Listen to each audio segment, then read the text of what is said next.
ప్రభునందు ప్రియులారా, మనం చదువుకున్నటువంటి ఈ వాక్య భాగంలో అపోస్తలుడైన పౌలు అగ్రిప్ప అనేటువంటి రాజుతో తన సాక్ష్యాన్ని, తనకు దేవుడిచ్చినటువంటి దర్శనాన్ని వివరిస్తూ ఉన్నాడు. బాగా వినండి, మీకు అర్థం కాకుండా గందరగోళంగా ఉండేది నేను చెప్పను. మీ జీవితాలకు ఉపయోగపడేది, మీకు స్పష్టంగా అర్థమయ్యేది నేను మీతో పంచుకోవడానికి ఇష్టపడతాను. చాలా సహజంగా మాట్లాడతాను. కాబట్టి మీరు ఆ వాక్యం మొదలు పెట్టాడు, ఇంక మనం నెక్స్ట్ కార్యక్రమంలోకి వెళదామని నిద్రముఖంలోకి వెళ్ళకండి. చురుగ్గా ఉండండి, దేవుని మాటల్ని ప్రేమించండి, దేవుని మాటలు వినటానికి దృష్టి పెట్టండి. అందరూ కలిసి ఒకసారి స్తోత్రం చెప్పండి. పక్కన వాళ్ళ ముఖాలు ఒకసారి చూడండి. అందరూ దేవుని కృపను బట్టి లైన్లోనే ఉన్నారు కదా, రైట్, చాలా సంతోషం. పైన మనం చదివితే ఈ సౌలు అనేటువంటి వ్యక్తి పౌలుగా మార్పు చెందక ముందు ఈ సౌలు అనే వ్యక్తి ధర్మశాస్త్రమందు ఆసక్తి కలిగిన వాడై, ఒక నిష్ట కలిగిన పరిసయుడై, చాలా మత నిష్ట కలిగి ఆచారాలు ఆచరించేటువంటి వ్యక్తిగా ఉన్నాడు. తన ధర్మశాస్త్రానికి, అంటే జీవము గల దేవుడైన యెహోవా ఇచ్చిన ధర్మశాస్త్రానికి వ్యతిరేకంగా ఎవరైనా మాట్లాడినా, బోధించినా వాళ్ళని ప్రాణాలతో బ్రతకని కూడా దిగ్ధం చంపేయాలనేటువంటి ఆలోచన కలిగిన వ్యక్తి ఈ సౌలు. అలాంటి వాడు యెరూషలేములో సంఘాన్ని చాలా హింసించాడు. మీరు చదివినట్లయితే అపోస్తలుల కార్యము మరి 8వ అధ్యాయము 9వ అధ్యాయం కూడా మీరు చూడొచ్చు. ఇతడు హత్యలు కూడా చేశాడు, అంటే చంపాడు. 9వ అధ్యాయంలో మీరు చూడొచ్చు, సౌలు ఇంకను ప్రభు యొక్క, మొదటి వచనమే 9:1, సౌలు ఇంకను ప్రభు యొక్క శిష్యులను బెదిరించుటయును హత్య చేయుటయును తనకు ప్రాణాధారమైనట్టు ప్రధాన యాజకుని యొద్దకు వెళ్ళి, ఈ మార్గమందున్న పురుషులనైనను స్త్రీలనైనను కనుగొనిన ఎడల, అంటే యేసు ప్రభు నమ్ముకున్న వాళ్ళని, వారిని బంధించి యెరూషలేమునకు తీసుకుని వచ్చుటకు దమస్కులోని సమాజంలో వారికి పత్రికలిమ్మని అడిగెను. ఇతడు హింసించుట, హత్య చేయుట తనకు ప్రాణాధారమైనట్టు చేశాడు. అంటే చాలా మందిని చంపాడు, చాలా మందిని చిత్రవద చేశాడు. ఒక చరిత్రకారుడు చెప్పింది ఏంటంటే, ఈ సౌలు అనేవాడు మారు మనసు పొందకముందు యేసు ప్రభువును నమ్ముకున్నటువంటి స్త్రీలలో గర్భిణీ స్త్రీలను సైతం ఒంటెల చేత తొక్కించాడు అని చెప్తారు. అంటే వారి గర్భస్రావం కలుగునట్లు. అంటే అంత దుర్మార్గమైనటువంటి పనులు సౌలు చేశాడు. హింసించుట, చెరసాలలో వేయుట, చంపుట, స్త్రీలు అనే భేదం కూడా లేకుండా యేసు ప్రభువును నమ్ముకున్న వారిని నానా విధాలుగా చిత్రహింసలు చేసి బహు వ్యతిరేకిగా ఉన్నాడు. అలాంటి వాడు ఇప్పుడు మారి యేసు ప్రభువే నా దేవుడు, నా ప్రభు, లోకరక్షకుడు, ధర్మశాస్త్రము, ప్రవక్తలు ఎవరిని గూర్చి ఉపదేశించారో ఆ వ్యక్తి ప్రభు అయిన యేసు క్రీస్తే, ఆయనే అని ఆయన గూర్చి సాక్ష్యం ఇవ్వటం మొదలుపెట్టాడు. ఒకప్పుడు ఇంత దుర్మార్గంగా వ్యవహరించిన వాడు, ఒకప్పుడు నరహంతకుడు, హింసించువాడు, హింసకుడు, దూషకుడు, హానికరుడైనటువంటి వ్యక్తి ఇలా మారటం నిజంగా ఆశ్చర్యమే. ఇది ఎలా సాధ్యం? దానికి పౌలే సమాధానం చెప్పాడు. 26వ అధ్యాయము అపోస్తల కార్యము 26వ అధ్యాయము చూడండి ఒకసారి.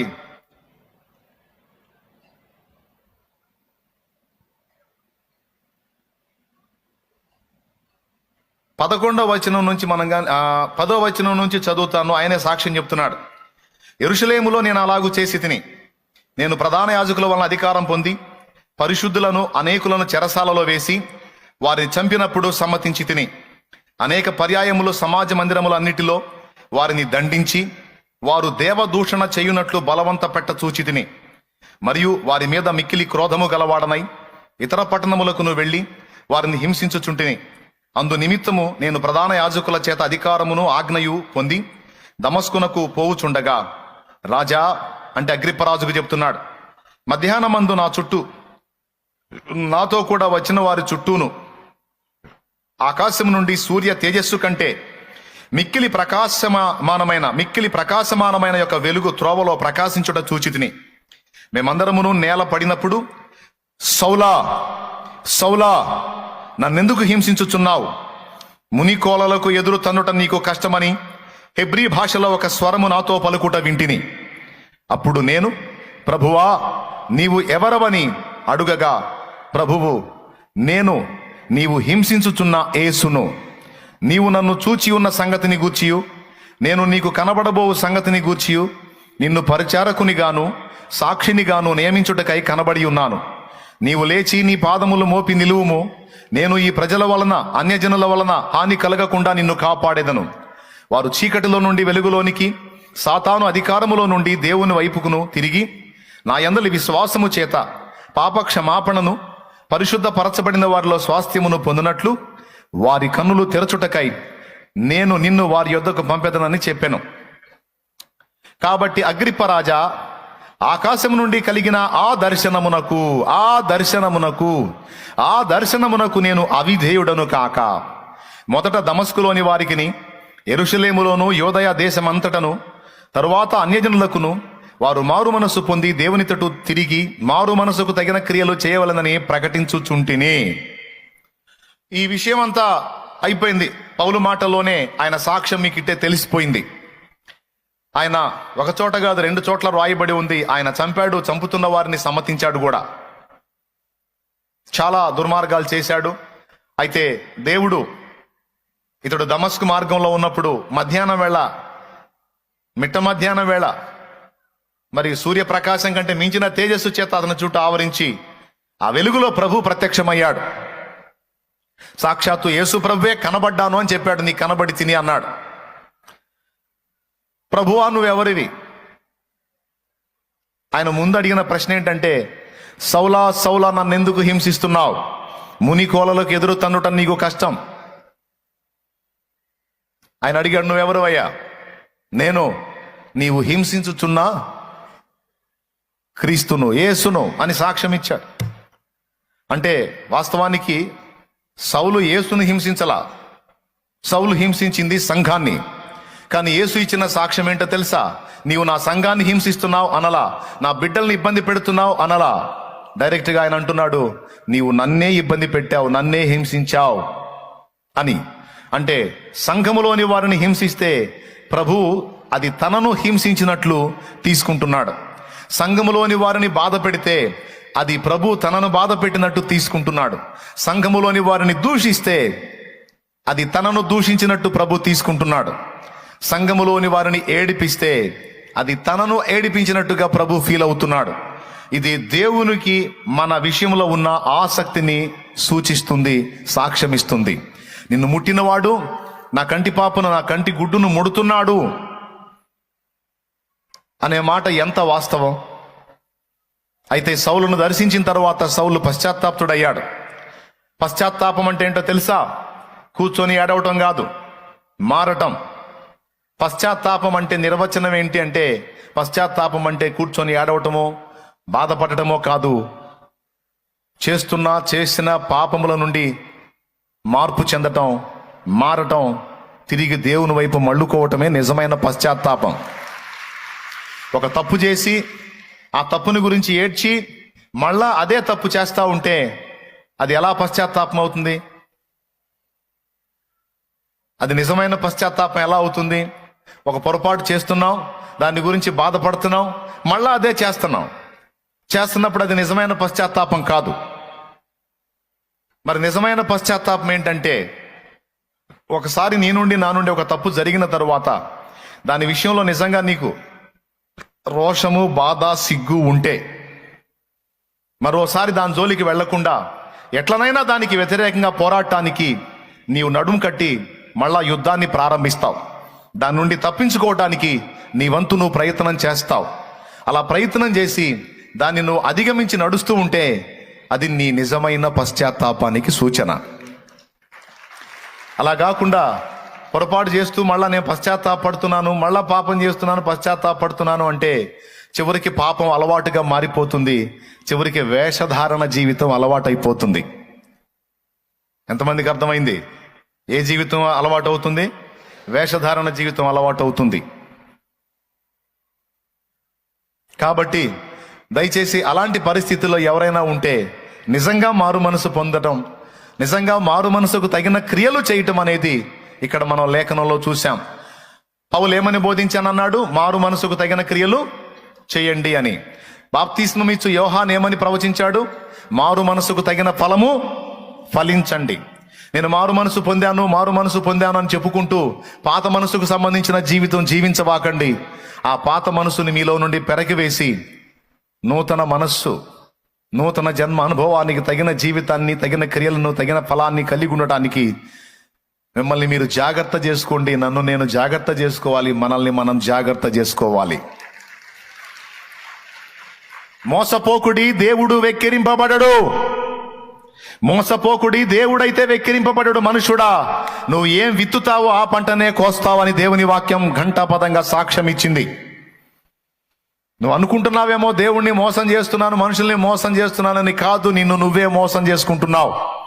నువ్వు ఏం విత్తుతావో ఖచ్చితంగా ఒకనాడు ఆ పంట కోస్తావు.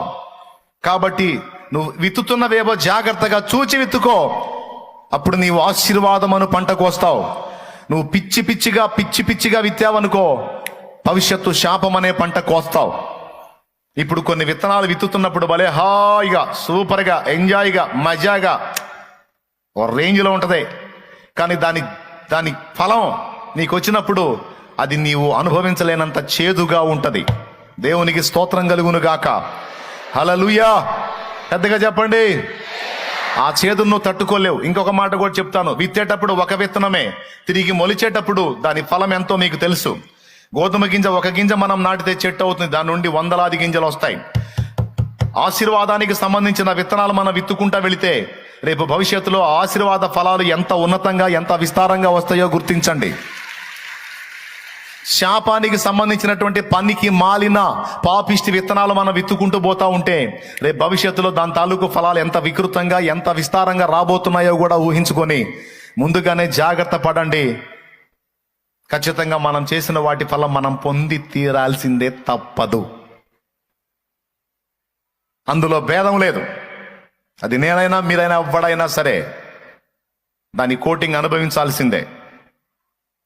ఓకేనా? కాబట్టి స్పష్టంగా మీకు ఈ మాట అర్థమైందని అనుకుంటున్నాను. ఆ వెలుగు కనబడినంతసేపు, ఆయన స్వరం వినబడినంతసేపు అంతా బాగానే ఉంది. ఆయన అదృశ్యమయ్యాడు. ఆ తర్వాత సౌలుకు కళ్ళు కనపడలా. తడవలాడుతూ ఉన్నప్పుడు తనతో కూడా ఉన్నవారు చిన్నగా ఆయన దగ్గరకు వచ్చి ఆయన్ని పట్టుకొని దమస్కు తీసుకెళ్లారు. ఎందుకు వచ్చాడు అసలు దమస్కి? దమస్కులో ఉన్న క్రైస్తవులను ఇబ్బంది పెడదామని బయలుదేరాడు. కానీ ఇప్పుడు దారిలోనే ఏమయ్యాడు? దమస్కులో ఉన్న క్రైస్తవులను చంపుదామని బయలుదేరినోడు దారిలో ఏమయ్యాడు? దేవుడు దర్శించిన తర్వాత తానే క్రైస్తవుడయ్యాడు, తానే క్రీస్తు అనుచరుడయ్యాడు, తానే దేవుని పరిచారకుడయ్యాడు. దేవునికి స్తోత్రం కలుగునుగాక. హల్లెలూయా. అలా వెళ్ళిన తర్వాత దమస్కులో తిన్ననిదనబడిన వీధికి వెళ్ళి యూదా అనే వాని ఇంట చేర్చబడ్డాడు. కళ్ళు కనపట్టల్లా, పొరలు గమ్మేశాయి. తెరుద్దామంటే కళ్ళు తెరిపిళ్ళు పట్టల్లా, ఏమర్థం కావట్లా.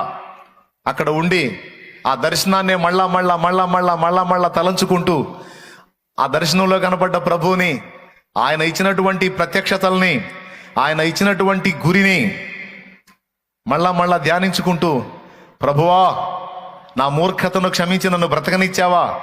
నీ పిల్లల్ని చంపాను, ఆ క్షణంలోనే నువ్వు నన్ను చంపేది ఉండే ప్రభువా, నన్నెందుకు బ్రతకనిచ్చావు? నేను బ్రతక తగను, నేను బ్రతకాల్సిన కాదు, నేను చావవలసిన వాణ్ణి. నిన్ను, నీ పిల్లల్ని తోలనాడాను, హింసించాను, బాధ పెట్టాను, క్షోభ పెట్టాను. స్త్రీలు, పురుషులు, పిల్లలు అన్న భేదం లేకుండా నీ బిడ్డలందరినీ చాలా ఇబ్బంది పెట్టాను. అలాంటి నన్ను, నీ సంఘాన్ని కూకటి వేళ్లతో సహా పెకలించాలని కలలు కన్న నన్ను నీ సేవకునిగా పిలిచావా? నీ సాక్షిగా పిలిచావా? నీ పరిచర్య చేయమని పిలిచావా? నీ నామాన్ని చాటించమని పిలిచావా? ప్రభువా, నాకింత కృపనిచ్చావా? నన్నింత క్షమించావా? ఏడ్చుకుంటున్నాడు, దర్శించుకుంటున్నాడు. మరి ఎలా నేను ఈ గుడ్డివాణ్ణై ఉండి, ఈ బలహీనుడినై ఉండి, ఈ అంధుడినై ఉండి నేను ఎలా చేయగలను ప్రభువా అని దేవుని వైపు చూసినప్పుడు దేవుడు అదే దమస్కులో భక్తిపరుడైన అననీయ అనేటువంటి భక్తునితో మాట్లాడాడు. అననీయకు దర్శనమందు ప్రభువే కనపడ్డాడు. సౌలు పక్షంగా సాక్షాత్తు యేసయ్యే అననీయను దర్శించాడు. అననీయను పిలిచాడు. అననీయ అని పిలిచాడు దర్శనమందు కనపడి. ప్రభువా నేనున్నాను అన్నాడు. నీవు లేచి తిన్నని దనబడిన వీధికి వెళ్ళి యూదా అను వాని ఇంట తార్సువాడైన సౌలుని గురించి విచారించు. అతడు నీవు వచ్చి తన మీద చేతులుంచుట అతడు చూచి ఉన్నాడు. అంటే నేను అతనికి దర్శనం ఇచ్చాను, నేను అతనికి చూపించాను, నువ్వు వచ్చి అతని మీద చేతులు పెట్టడం. అతనితో మాట్లాడాను, అతనికి చూపించాను, ఇప్పుడు నీతో మాట్లాడుతున్నాను, వెళ్ళు అన్నాడు. అప్పుడు అననీయ అన్నాడు, ఈ మనుష్యుడు నీ సంఘమును పాడు చేసి నీ పరిశుద్ధులను చాలా హింస పెట్టినవాడు, అలాంటి వాని దగ్గరికి వెళ్ళి బాగు చేయమంటున్నావా ప్రభు అన్నాడు. అననీయ నీకు తెలీదు, అతడు ఒకప్పుడు అలాంటి వాడే కాదని నేను అనట్లేదు, కానీ ఇప్పుడు అతడు మార్పు చెంది ఉన్నాడు. హల్లెలూయా. ఇప్పుడు అతడు మార్పు చెంది ఉన్నాడు. నా నామమును భరించుటకు అతడు ఎన్ని పాటలు పడాలో నేను అతనికి చూపిస్తా. రాజుల ఎదుట, ప్రజల ఎదుట, అధికారుల ఎదుట, ఇశ్రాయేలు సర్వ సమాజం ఎదుట, చక్రవర్తుల ఎదుట, ప్రజలందరి ఎదుట, అన్యజనుల ఎదుట నా నామమును అంగీకరించి ప్రకటించుటకు అతడు నేను ఏర్పరచుకున్న సాధనమై ఉన్నాడు. లే అననీయ, లేచి వెళ్ళు. వెళ్ళి అతడు స్వస్థత పొందినట్లు అతని మీద చేతులుంచమని ప్రభువే అననీయతో మాట్లాడాడు. ఇంకొకళ్ళు ఎవరన్నా మాట్లాడితే పాపం అననీయ పోయేవాడు కాదేమో, తెలిసి ఎవరు పోతారండి చావుకెదురు. కానీ మాట్లాడిన వాడు సాక్షాత్తు ప్రభువే గనుక ఆ మాటను బట్టి అననీయ వెళ్ళిపోయాడు. అననీయ లోపలికి అడుగు పెట్టాడు. వెంటనే సౌలు మాట్లాడాడు, నా ప్రభు పంపినటువంటి అననీయ అనే దైవజనుడవు కదూ, భక్తిపరుడవు కదూ, నువ్వు వస్తావని నాకు యేసయ్య చెప్పాడు. ఈ మాట వినగానే అననీయ ప్రాణం తెప్పరిల్లింది. నా దేవా, నువ్వు ఎంత ఆశ్చర్యకరుడు అయ్యా. అప్పటిదాకా నీకు వ్యతిరేకంగా ఉన్న వాళ్ళని క్షణాలలో మారుస్తావే, హృదయాలను కదిలించే దేవుడవే, జీవితాలను ప్రభావితం చేసే దేవుడవే.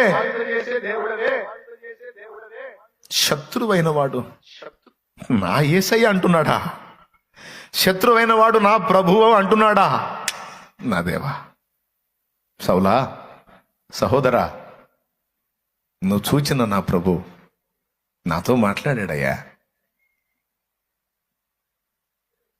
అని ఆయన మీద చేతులుంచాడు. అతడు చేతులుంచినప్పుడు సౌలు కనుల నుండి పొరల వంటివి రాలినాయి. ఆ తరువాత అతనికి తేటగా కనపడింది. మనకు కూడా కొన్ని రకాల పొరలు గమ్ముంటాయి, మనకు తెలీదు. పాప పొరలు గమ్ముంటాయి కొంతమందికి, గర్వ పొరలు గమ్ముంటాయి కొంతమందికి, కామపు పొరలు గమ్ముంటాయి కొంతమంది కళ్ళకి, కొంతమందికి ధనాపేక్ష గమ్ముంటుంది కొంతమంది కళ్ళకి, కొంతమందికి ఐహిక విచారాలు అనే పొరలు గమ్మేసి ఉంటాయి. ఆ పొరలు మనకు దృష్టిమాంద్యాన్ని కలిగిస్తాయి, అంధత్వాన్ని కలిగిస్తాయి. దేవుడు జోక్యం చేసుకుంటే తప్ప ఆ పొరలు మనకి రాలవు. అవి నీకు కలిగి ఉన్నా, నాకు కలిగి ఉన్నా, మన వారికి కలిగి ఉన్నా ఆ పొరలు రాల్పి దృష్టి తేటగా కనపడి వాస్తవాన్ని వాస్తవికంగా చూచే కళ్ళు దేవుడు ఇవ్వాల్సిందే తప్ప ఏ మనిషికి కూడా అవకాశం లేదు. అననీయ ప్రార్థించాడు, సౌలు బాగుపడ్డాడు. బాగుపడ్డ తర్వాత అననీయ అంటున్నాడు, సౌలా, సహోదరా, ఇక తడవు చేయట ఎందుకు? లేచి ప్రభువు నామమును బట్టి ప్రార్థన చేసి బాప్తిస్మం పొంది నీ పాపాలను కడిగేసుకోయా. చూడండి, యేసు ప్రభు దగ్గరికి వచ్చిన తర్వాత, భక్తుల కళ్ళకి కమ్మిన మాయపొరలు రాలిన తర్వాత మొట్టమొదట భక్తుని నుండి వినబడుతున్నటువంటి మాట ఏమిటో తెలుసా?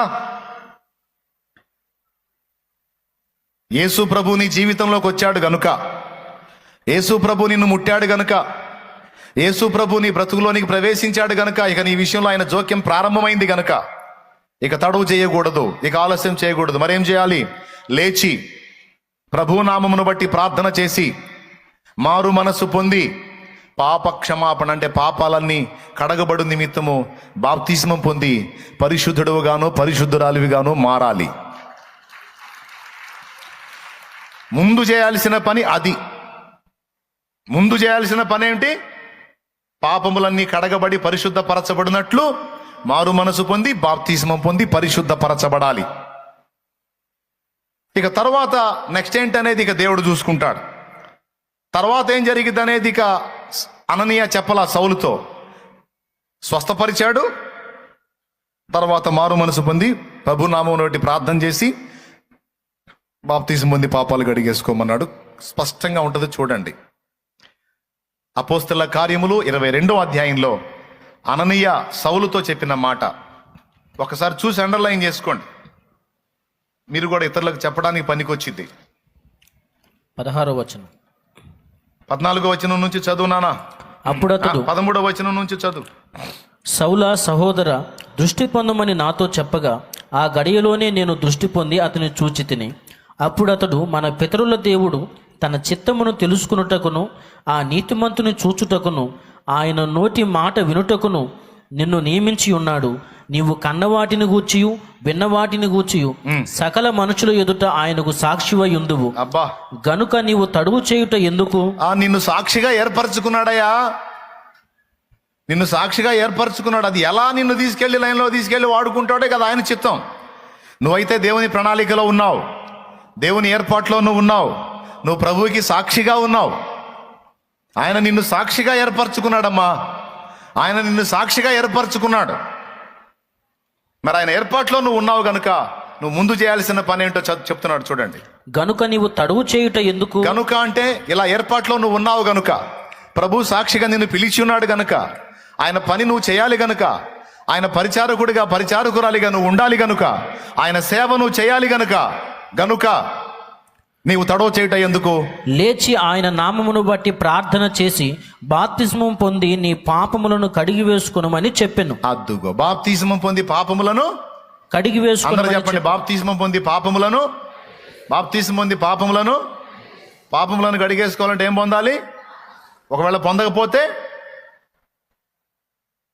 అది బాప్తిస్మం పొంది కడిగేసుకో అంటే, బాప్తిస్మం పొందకపోతే పాపాలు నీ మీదే నిలిచి ఉంటాయి. పాపాలు నీ మీదే నిలిచి ఉంటే పాపాల తాలూకు శాపం, నిత్య నరకం నీ కోసం నోరు తెరుచుకొని కాసుకొని ఉంటాయి. వాటి నుంచి విడుదల పొందాలంటే, పాపం తాలూకు వచ్చే శాపం నుంచి విడుదల పొందాలన్నా, దానికి వచ్చేటువంటి నరకం నుంచి నువ్వు తప్పించుకోవాలన్నా ముందు చేయాల్సిన పని ఏంటో తెలుసా? మారు మనసు పొంది ప్రభు నామమును బట్టి ప్రార్థన చేసి పాప క్షమాపణ నిమిత్తం, అంటే పాపాలు కడగబడిన నిమిత్తం బాప్తిస్మం తప్పనిసరిగా ప్రతి ఒక్కరూ పొంది ఉండాలి. ఇంత చెప్పినా కూడా నేను పొందను, నాకు అవసరం లేదు అని నువ్వు అనుకుంటే స్పష్టంగా చెప్తున్నా, నీ కర్మ అనుభవించు. ఇక నిన్నెవడు బాగు చేయలేడు. మొయ్యి నీ పాపాన్ని నీ నెత్తినే మోసుకొని అనుభవించు, ఆ శాపాన్ని అనుభవించు, పో పాతాళానికి, నాకు ఇబ్బంది లేదు. చెప్పమన్నాడు, చెప్పా. ఇక దాన్ని మోసుకుంటావో, ప్రభు కడిగేసుకోమన్నాడు కనుక ఆయన రక్తంలో కడిగేసుకుంటావో నిర్ణయం నీదే. నేనైతే చెప్పాలి కాబట్టి నా ధర్మంగా చెప్పా. ఇవాళ తారీఖు ఎంతో కంత 19. ఈ నెల చివరి బుధవారం బాప్తిస్మాలు ఉన్నాయి. 29వ తారీఖు కాబట్టి 29వ తారీఖు అంటే కరెక్ట్గా 10 రోజులు ఉంది. 10వ రోజు బాప్తిస్మాలు ఉంటాయి.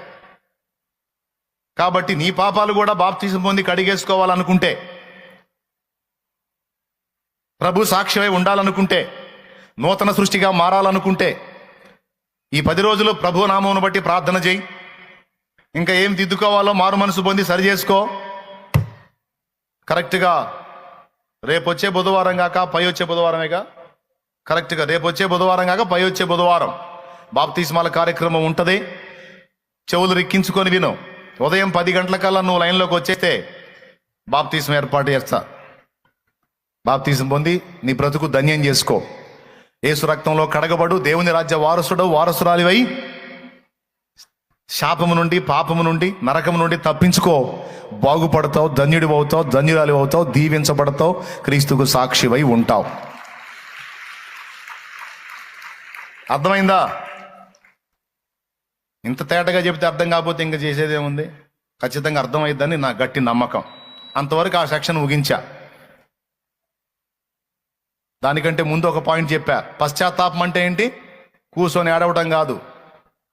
ఏంటిది? మార్పు చెందటం. పశ్చాత్తాపం అంటే మార్పు చెందటం. రెండవది ఏం చెప్పాను? సౌలు ద్వారా మనకేం సాక్ష్యం అర్థమైంది? ప్రభు దర్శించిన తర్వాత, ప్రభు పాదాల చెంతకు వచ్చిన తర్వాత ముందు మనం చేయాల్సింది ఏంటంటే పాపములను కడిగి వేసుకోవటం. 2. ఆ తరువాత అగ్రిప్పరాజుతో చెప్తున్నాడు, ఏమయ్యా, నువ్వు నమ్ముకొని ఊరుకోవచ్చు కదా, నువ్వు కనపడ్డోడికల్లా సాక్ష్యం ఇవ్వటం వల్లే కదా నిన్ను తీసుకొచ్చి అరెస్ట్ చేసి మా ముందు నిలబెట్టారు. నువ్వేదో నమ్ముకున్నోడివి, నీ విశ్వాసం నీ దగ్గర పెట్టుకో, నీ హృదయంలో పెట్టుకో. నువ్వు వాళ్ళకి చెప్పి వీళ్ళకి చెప్పి చివరికి నా దగ్గరకు వచ్చావు. ఎందుకు ఈ బాధలు నీకు సౌలా? అప్పుడు సౌలు చెప్తున్నాడు, అగ్రిప్పరాజా, నన్ను దర్శించిన ప్రభు నాకొక గురిని, నాకొక భారాన్ని, నాకొక దర్శనాన్ని ఇచ్చాడు. ఏనాడైతే ఆ దర్శనం పొందానో, ఏనాడైతే ఆ గురిని నా దేవుని ద్వారా చూచానో, దాన్ని చేరుకోవటానికి, దాన్ని నెరవేర్చడానికి ఆనాడే దీక్షాబద్ధుడినయ్యాను, ఆనాడే నడుం కట్టాను. ఎందుకంటే నన్ను దర్శించింది సాక్షాత్తు ప్రభు. ఆకాశం నుండి నాకు దర్శనం ఇచ్చాడు. ఆ దర్శనానికి నేను అవిధేయుడను కాదలుచుకోలేదు అన్నాడు. ఇక నుంచి కీలకమైన విషయాన్ని మీ దృష్టిలో తీసుకొస్తాను, జాగ్రత్తగా వినండి. ప్రభునందు నా ప్రియమైనటువంటి దేవుని పిల్లలారా, ప్రతి మనిషికి ఒక గురి, ఒక దర్శనం, ఒక భారం అనేది ఉండాలి. గురి లేని బ్రతుకు, దర్శనం లేని బ్రతుకు, భారం లేని బ్రతుకు శూన్యంతో సమానం. మీరు స్త్రీలు కావచ్చు, పురుషులు కావచ్చు, యవనులు కావచ్చు, వృద్ధులు కావచ్చు, చిన్నవాళ్లే కావచ్చు, మీరు టీనేజర్స్ కావచ్చు. కానీ ఒక మాట నన్ను చెప్పనివ్వండి, ఒక దర్శనము కలిగినటువంటి జీవితాన్ని మనం కలిగి ఉండాలి. ఒక గురిని ఏర్పరచుకొని ఆ గురిని రీచ్ అవడానికి మనం కష్టపడాలి. ఇది సౌలు మనకు నేర్పుతున్న పాఠం, అదే పౌలు మనకు నేర్పుతున్న పాఠం. ఈ లోకంలో మనుషులు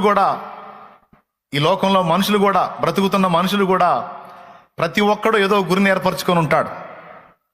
ఆ గురిని రీచ్ అవటానికి, అదే గోల్ అంటారు కదా, నాకు కొన్ని గోల్స్ ఉన్నాయి బ్రదర్, ఆ గోల్స్ని రీచ్ అవడానికి నేను కష్టపడుతున్నా అంటారు. అలా కొంతమందికి ఉన్న ఆ గోల్స్ని రీచ్ అవ్వడానికి ప్రయాసపడతా ఉంటారు. ఫర్ ఎగ్జాంపుల్, మీకు బిఆర్ అంబేద్కర్ గారి గురించి తెలుసు. బిఆర్ అంబేద్కర్ గారు మన రాజ్యాంగ రచయిత. ఆయన దళితులకు జరుగుతున్నటువంటి దుర్మార్గాన్ని చూశాడు, ప్రాక్టికల్గా అనుభవించాడు. ఎంతోమంది అంటరానితనాన్ని చూపించి వారికి చేస్తున్నటువంటి దుర్మార్గాన్ని నిరసించాడు, అల్లాడిపోయాడు. తన జీవితంలోనే తాగే నీళ్ల దగ్గర నుంచి, కూర్చునే స్థలం దగ్గర నుంచి, ఆఫీస్లో జాబ్ చేసే ప్రదేశంలో సహా తన కులాన్ని బట్టి, తన జాతిని బట్టి తనను చాలా దారుణంగా అవమానపరచడం, కించపరచడం ఆ మహనీయుడు తట్టుకోలేకపోయాడు. సహజంగా సమాజంలో చాలామంది అలాంటి పరిస్థితి ఎదుర్కొంటున్నప్పుడు, ఇప్పుడు ఉదాహరణకి 100 మంది ఆ సమస్యను ఎదుర్కొంటున్నారు అనుకో, 101 కూడా ఏమనుకుంటాడు తెలుసా? 101 వాడు కూడా ఏమనుకుంటాడు తెలుసా? అందరూ అనుభవిస్తున్నారు, నేను అనుభవిస్తున్నా, ఇంకా చేసేదేముంది, అదంతే, ఆ జాతిలో పుట్టడమే మా పాపం, దేవుడు మా ముఖాన్ని అలా రాశాడు, మేము అనుభవించాలి. ఇక ఈ పరిస్థితి ఎవడు మారుస్తాడు? ఈ పరిస్థితిని ఎవడు చక్కదిద్దుతాడు? ఈ రకంగా తరతరాల అవమానాలతో అన్యాయమైపోతున్న ఈ జాతి కర్మ ఇంతే అనుకోవచ్చు. మరి ఇప్పుడు 1,00,000 మంది ఆ బాధ అనుభవిస్తుంటే 101వ వాడు కూడా ఖచ్చితంగా అదే అనుకుంటాడు. ఇంతమంది అనుభవిస్తున్నప్పుడు మనం ఒక లెక్క ఏముంది అని దులిపేసుకొని వెళ్ళిపోతాడు. కానీ అంబేద్కర్ అలా రాజీ పడలా. అంబేద్కర్ మహనీయుడు అలా రాజీ పడలా. ఆయన ఏమన్నాడో తెలుసా?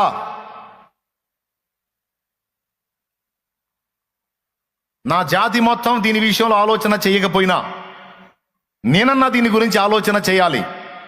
ఈ అవమానాన్ని నేను తట్టుకోలేను, ఈ అన్యాయాన్ని నేను సహించలేను. నా బ్రతుకు మొత్తాన్ని పణంగా పెట్టైనా సరే, నా జీవితాన్ని అంకితం చేసైనా సరే, నా జాతికి ఈ అవమానాల పరిస్థితి నుంచి విముక్తి కలిగించాలి. దానికోసం ఎంత కష్టపడైనా సరే నేను సాధించాలి అని ఆ పసితనం నుండే దీక్షాబద్ధుడై నడుం కట్టి కష్టపడి చదవటం మొదలుపెట్టాడు. క్లాస్ రూమ్లో ఆయన కూర్చుంటే ఎవ్వడూ పరిష్కరించలేని ప్రశ్నలకు ఆయన సమాధానం చెప్పేవాడు. కానీ ఆయన మాత్రం లాస్ట్ కూర్చోవాలి. ఆయనకు దప్పికైతే మిగిలిన పిల్లలేమో వెళ్ళి గ్లాసు కుండలో ముంచుకొని తాగొచ్చు. కానీ ఆయనకు దప్పికైతే ఆయన కుండ దగ్గరకు దూరంగా వెళ్ళి నిలబడి నీళ్ళని చెప్పాలి. అప్పుడు కాడగంట ఉంటుంది, కాడగంట సాంబారు గంట అంటారు, ఐడియా ఉందా? ఏమో సాంబారు గంట. పాప అందరి పిల్లల్లో ఆయన ఒక పిల్లోడు. ఎవరూ చెప్పలేని లెక్కలు ఆయన చెప్తాడు, ఎవరూ ఆన్సర్ ఇవ్వలేని ప్రశ్నలకు ఆయన ఆన్సర్ ఇస్తాడు. Class first. కానీ తాగే నీళ్లను కూడా ఆయన తాగనిలా. మిగిలిన పిల్లలందరూ వెళ్ళి తాగుతున్నారు, నన్ను ఎందుకు తాగనీయరు మాస్టర్ అంటే, అరే నువ్వు అంటరాని జాతిలో పుట్టావు. ఒకసారి వెళ్ళి ఆయన అలాగ తీసుకున్నందుకు సారు కొడతాడు. నీకు దప్పికైతే నన్ను అడగాలి, నేను వచ్చి పోస్తాను. అతన్ని కేటాయించబడినటువంటి పాత్ర సపరేట్గా ఉంటుంది. ఆ పాత్రను పట్టుకుంటే, లేదా దోసిలి పట్టుకుంటే, దోసిలి పాత్ర కూడా దోసిలి పట్టుకుంటే ఆ కాడగంట తీసుకొని ఆ దోసిట్లో పోస్తే తాగుతాడు. పోయే దారిలో ఒక చోట మంచినీళ్ళు అవుతాయి ఆయనకి. మంచినీళ్ళు అయినప్పుడు ఒక బావి ఉంటుంది, దిగుడు బావి లాంటిది.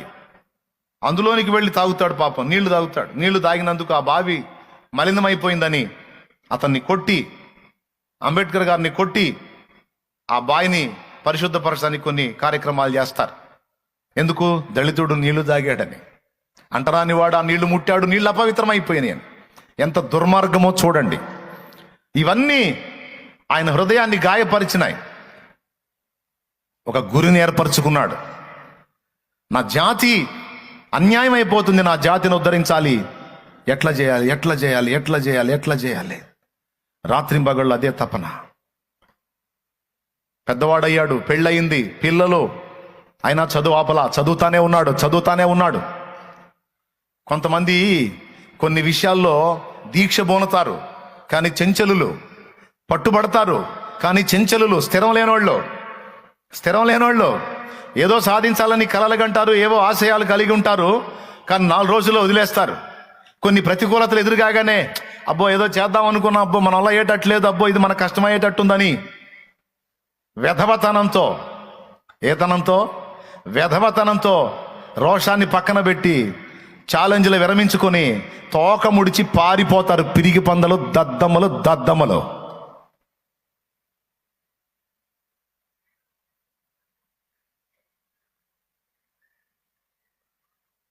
కానీ ఆయన అలా లేడు. ఏ పట్టు ఏదైనా సరే అన్నిటినీ అధిగమించేది అక్షర జ్ఞానం. కాబట్టి సమాజాన్ని శాసించాలన్నా, ఏన్ని శాసించాలన్నా ఎవ్వడూ చదవనంత చదువు నేను చదవాలి. నన్నెవడు అందుకోకూడదు, నన్నెవడు రీచ్ కాకూడదు. నా అంతస్తుకు చేరాలంటే వాడి వల్ల కాకూడదు. అలాంటి ఉన్నతమైనటువంటి ప్లేస్లో నేను ఉండాలి. మనాళ్ళు ఒక దేశానికి పోయారంట, రాజ్యాంగ రచన కోసం, కొన్ని సలహాల కోసం. ఆ దేశంలో ఉన్న నాయకుడు చెప్పాడంట, ప్రపంచ మేధావిని మీ దేశంలో పెట్టుకుని నా దగ్గరికి వచ్చారేమని. అంబేద్కర్ గారి గురించి మాకు సలహాలు ఇచ్చినోడు మీ దగ్గర పెట్టుకొని, మాకు గైడెన్స్ ఇచ్చిన వాడిని మీ దగ్గర పెట్టుకొని మీరు మా దగ్గరకు వచ్చారేంది అన్నాడు. అంటే వాళ్ళు కూడా ఆయన సలహా పొందారు. ఆ రేంజ్కి వెళ్ళిపోయాడు. చదువుతున్నాడు, విదేశాల్లో చదువుతున్నాడు. భార్య డబ్బులు పంపిస్తుంది, భార్య కష్టపడి పనిచేసి డబ్బులు పంపిస్తుంది. బాగా వినండి, ఏదైనా భూమి మీద మనం పుట్టాము, బ్రతుకుతున్నాము, జీవితంలో మనుగడ సాగిస్తున్నామంటే ఒక రోషం, ఒక పట్టుదల, ఒక గురి, ఒక భారం, ఒక దర్శనం, ఒక గమ్యం. ఆడ మనిషికైనా మగవాడికైనా ఆ గురిని పెట్టుకొని బ్రతకాలి. భౌతికంగా కొన్ని గురులు, ఆధ్యాత్మికంగా కూడా కొన్ని గురులు మనం కలిగి ఉండొచ్చు. ముఖ్యంగా నేను ఫస్ట్ భౌతికమైన వాటి గురించి మాట్లాడుతున్నాను. భౌతికమైందంటే ఈ సమాజానికి సంబంధించిన భూ సంబంధమైన దాని గురించి మాట్లాడుతున్నాను. అందుకు ఒక వ్యక్తిని మీకు సాక్ష్యంగా చూపిస్తున్నాను. మీరు చదివినా, ఆయన స్టోరీస్ తెచ్చుకొని చదివినా మీకు ఈ సంగతులు బోధపడతాయి. అవసరం లేదు, దేవుని కృపను బట్టి నాకున్న పరిజ్ఞానంతో నేను మీకు అందిస్తున్నా. చదివి భార్య ఇక్కడ నుండి పని చేసి ఆయనకు డబ్బులు పంపిస్తే ఆయన దాన్ని బట్టి పెట్టుకొని తిని చదవటం మొదలు పెట్టాడు. కొన్నిసార్లు భార్యకు లెటర్ రాసినప్పుడు భార్య చెప్పింది, ఇక్కడ పరిస్థితులు ఏం బాగలేవు, పిల్లలకు బాగలేదు అని.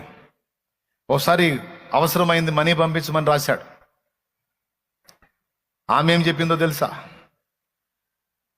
అబ్బాయికి బాగలేదు, ప్రాణాపాయంలో ఉన్నాడు, నువ్వు ఎంతమైతే పంపమన్నావో అంతా వాడికి ఖర్చు అవుతుంది, వాడికి ఆ డబ్బులు పెట్టకపోతే వాడు బ్రతకడు, మరి వాడికి పెట్టమంటావా నీకు పంపమంటావా?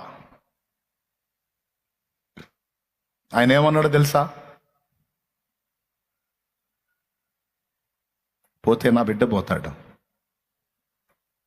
కానీ నేను చదువు ఆగిపితే నా జాతి అంతే ఉంటుంది.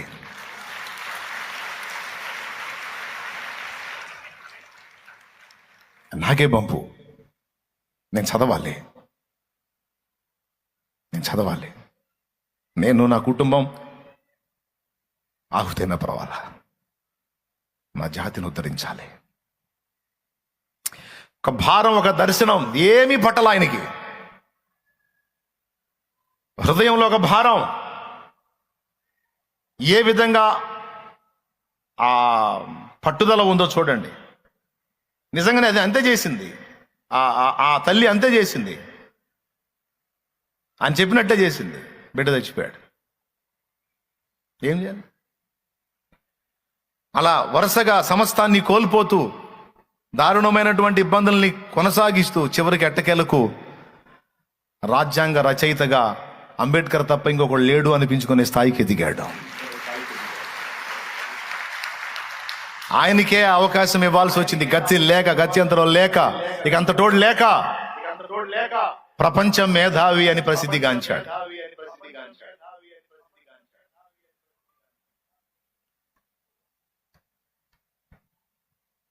తన జాతిగా అవమానపరిస్తే, ఎవడైనా కులం పేరుతో దూషించినా, తృణీకరించినా, అంటరానితనాన్ని కనపరిచినా కొన్ని చట్టాలను చేసి, కొన్ని సెక్షన్స్ పెట్టి వాడికి వెంటనే కేసు అయ్యేటట్టు,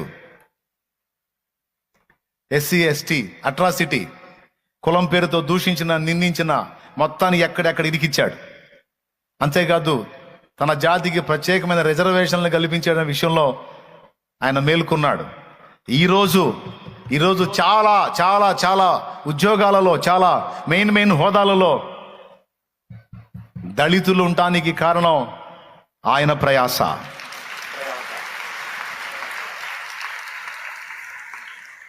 మీరు గమనించండి, ఈరోజు దళిత సమాజాల్లో దేవుని కృపను బట్టి రెండు ఉంటాయి. ఒకటి చర్చి ఉంటుంది, రెండవది అంబేద్కర్ మహనీయుని విగ్రహం ఉంటుంది. దారి చూపుతున్నట్టు, వేలు చూపించి దారి చూపుతున్నట్టుగా ఈరోజు తల ఎత్తుకొని తిరిగి కులం పేరుతో గర్వించే వాళ్ళ ముందు కుర్చీలో కూర్చొని వాళ్ళకి ఆజ్ఞ జారీ చేసేటువంటి స్థాయిని నాడు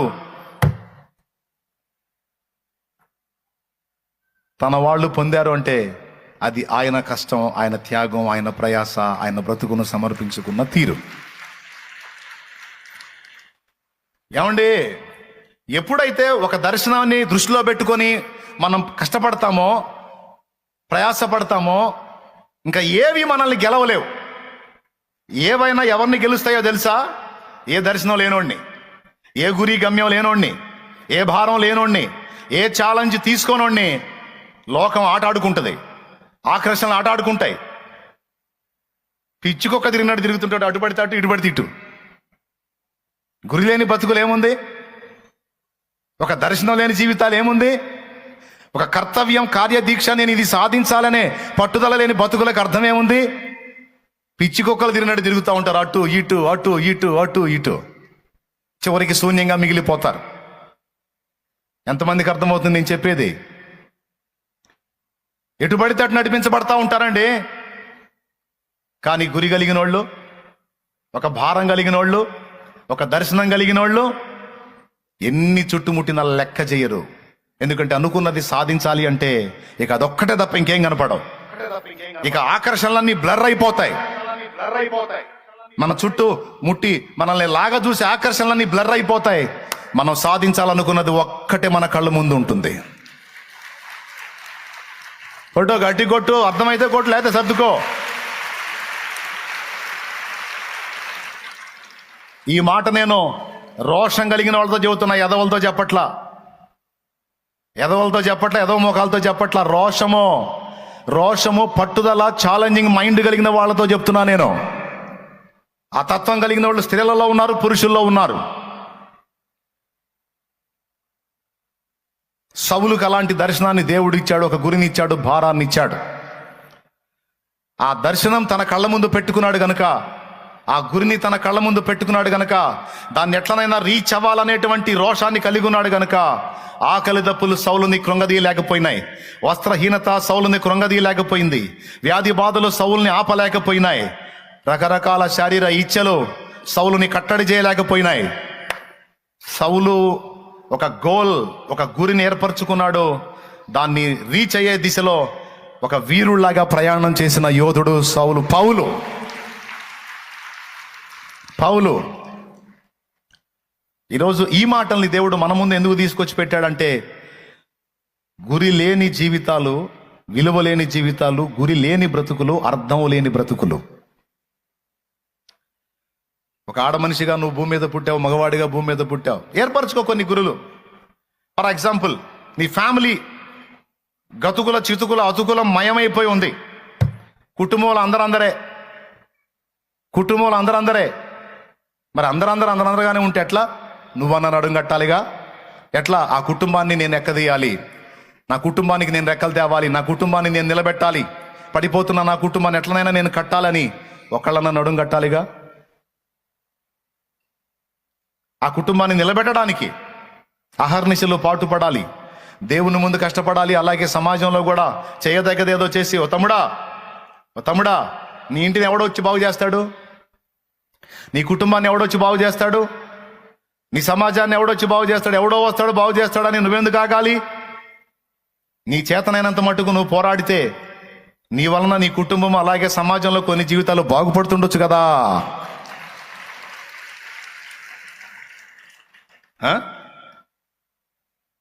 అలాగున్న ఒక కార్యాన్ని, ఒక దీక్ష పోనొచ్చు కదా నువ్వు. పట్టదో. ఎందుకంటే పడితే ఇంక వాళ్ళు సామాన్యంగా ఉంటారా? నీ సమాజంలో చాలామంది అన్యజనులు నశించిపోతున్నారు.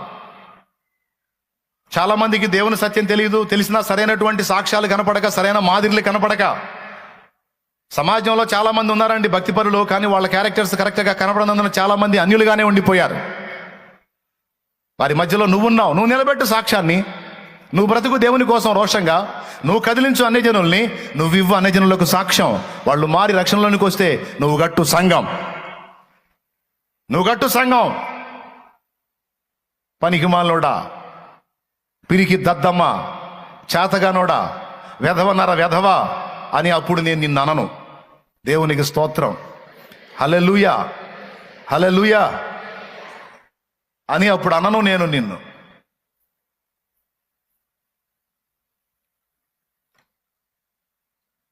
నువ్వివ్వు దేవునికి సాక్ష్యం.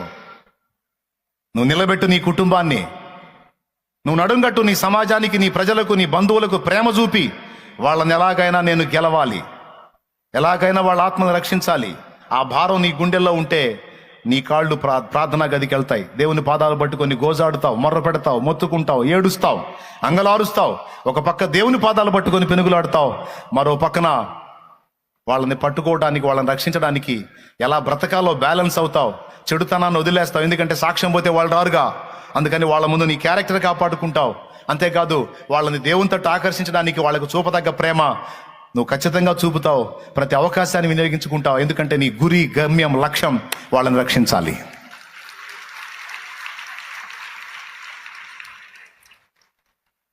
దేవునికి స్తోత్రం కలుగును గాక.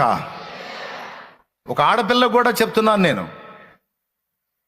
నాకు తెలిసినటువంటి దైవజనురాలు ఒక ఆమె ఉంది. ఆమె ఒక గోల్ కలిగి ఉంది, ఒక గురి కలిగి ఉంది. నేను నా యాత్ర ముగిసేలోపు కనీసం ఇన్ని ప్రాంతాలకు నేను చేరి ప్రార్థనా గుంపులను తయారు చేయాలి, ప్రార్థించేటువంటి ప్రార్థనా వీరులను తయారు చేయాలి అని ఒక గురిని ఏర్పరచుకుంది. ఆ గురిని రీచ్ అవ్వడానికి రాత్రింబగళ్ళు కష్టపడింది, ప్రయాసపడింది. ఆమె నిద్రించే నాటికి నాకు తెలిసి ఇంచుమించు 600 గుంపుల్ని తయారు చేసింది ఆమె నిద్రించే నాటికి ఇంచుమించు 600 గుంపులు. ఏమిటి ఆమె ప్రయాణం అంటే? అనేక మంది గుంపులను తయారు చేయాలి, అనేక మందిని దేవుని ప్రార్థన చేయుటకు, ఆత్మల రక్షణ కొరకు అంగలార్చేటువంటి గుంపులు, రోదన చేసే స్త్రీల గుంపులను నేను తయారు చెయ్యాలి అని నడుంగట్టింది. సువార్త ప్రకటించే గుంపుల్ని కొంతమంది తయారు చేస్తే, ప్రకటించే వారి కోసం ప్రార్థించే గుంపుల్ని కొంతమంది తయారు చేశారు. కొంతమంది తామే వెళ్ళి ప్రకటించారు. రూపాయి కూడేసి తన బ్రతుకంతా ఆ బిల్డింగ్ మీద దృష్టి పెడతాడు. ఇక ఎన్ని బాధలో ఏవి పట్టో, సంపాదించాలి కట్టాలి. ఆ గురి వాళ్ళ మనసులో ఉన్నంత వరకు ఉద్యోగాన్ని సాధించాలనుకున్నవాడు రాత్రి మగళ్ళు తేడా లేకుండా ఎట్లనన్నా చదవాలి అని ఆ పట్టుదల మనసులో పడితే ఇక ఎవడో చెప్పాల్సిన అవసరంలో మనకి చదువు అని. ఏ కొంచెం ఖాళీ దొరికినా సరే పుస్తకం ముందేసుకొని కూర్చొని స్టడీ చేయటం మొదలు పెడతాం. ఎందుకు? నేను అనుకున్నది రీచ్ అవ్వాలి, ఫలానా జాబ్ నేను కొట్టాలనుకున్నా కొట్టి తీరాలి. దేవునికి మహిమ కలుగును గాక. గ్రూప్ 1 గ్రూప్ 2 ఎందులో నువ్వు కొట్టాలనుకున్నావు, ఎందులో రీచ్ అవ్వాలనుకున్నావు, ఒకవేళ నువ్వు ఒక గురి పెట్టుకుంటావు, ఒక లక్ష్యం పెట్టుకుంటావు, నిజంగా నీ హృదయంలో నీ అంతటా నీకు అది పడిందనుకో, నేనన్నా నిలబడి నా కుటుంబాన్ని ఎక్కదీయాలి, నేనన్నా నిలబడి క్రైస్తవ సంఘంలో కొంతమందికి జరుగుతున్న అన్యాయానికి నేనన్నా సమాధానం చెప్పాలని నడుంగడితే, ఇక నువ్వు చదువు, జాగ్రత్తగా ఉండు, క్యారెక్టర్ కాపాడుకో, సాక్ష్యం నిలబెట్టుకో, ఆకర్షణల వైపు వెళ్ళొద్దు అని నీకు ఎవడు చెప్పే పని లేదు. ఓ అమ్మాయి, నీ మనసులో ఆ ఛాలెంజ్ పడింది అనుకో, అమ్మా నువ్వు అబ్బాయిల వైపు చూడొద్దని ఇక మీ అమ్మ చెప్పాల్సిన అవసరంలా, మా అయ్య చెప్పాల్సిన అవసరంలా, నువ్వే చూడవు.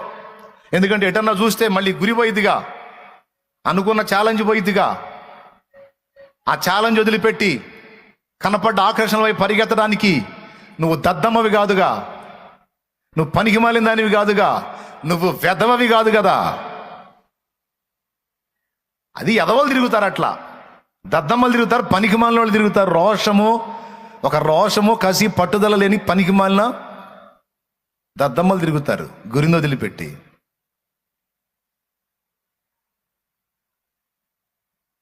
ఏమనుకోవద్దు, కొంచెం గట్టిగా మాట్లాడుతున్నా. దద్దమ్మలు తిరుగుతారు, తల్లిదండ్రులకేమో చాలా మాటలు చెప్తారు. ఏమండి, ఆకాశంలో చూపిస్తారు వాళ్ళ జీవితాలని. నీకెందుకు నానా, నువ్వు సాధించలేని నేను సాధిస్తానని ప్రగల్భాలు పలుకుతారు, కోతలు కోస్తారు, సొరకాయ కోతలు. ఇటు తీరా లైన్లోకి వెళ్ళి ఆ కాలేజీలో జాయిన్ అయ్యి మళ్ళీ వాడు ఫోటోలు అంబేద్కర్ బొమ్మ కూడా పెట్టుకుంటాడు. ఎందుకు? ఛాలెంజ్ కోసం అంబేద్కర్ బొమ్మ కూడా పెట్టుకుంటాడు. దీక్షభూని చదవటం మొదలు పెడతాడు. కొద్ది రోజులు చదివి నాకు ఏ తల్లో దర్శించింది అట్ట అంటది. ఎంత ఇడు కుక్క అయిపోతాడు. అందుకని వాళ్ళని యాదవలు అంటున్నాను నేను. ఎందుకు? వీడు తల్లిదండ్రికి ఇచ్చిన ఛాలెంజ్ పోయింది, తోడబుట్టిన వాళ్ళకి ఇచ్చిన ఛాలెంజ్ పోయింది, తన హృదయంలో తనకు తాను చెప్పుకున్న ఛాలెంజ్ పోయింది. ఇప్పుడు జొల్లు గార్చుకుంటూ పరిగెత్తాడు కుక్కలాగా.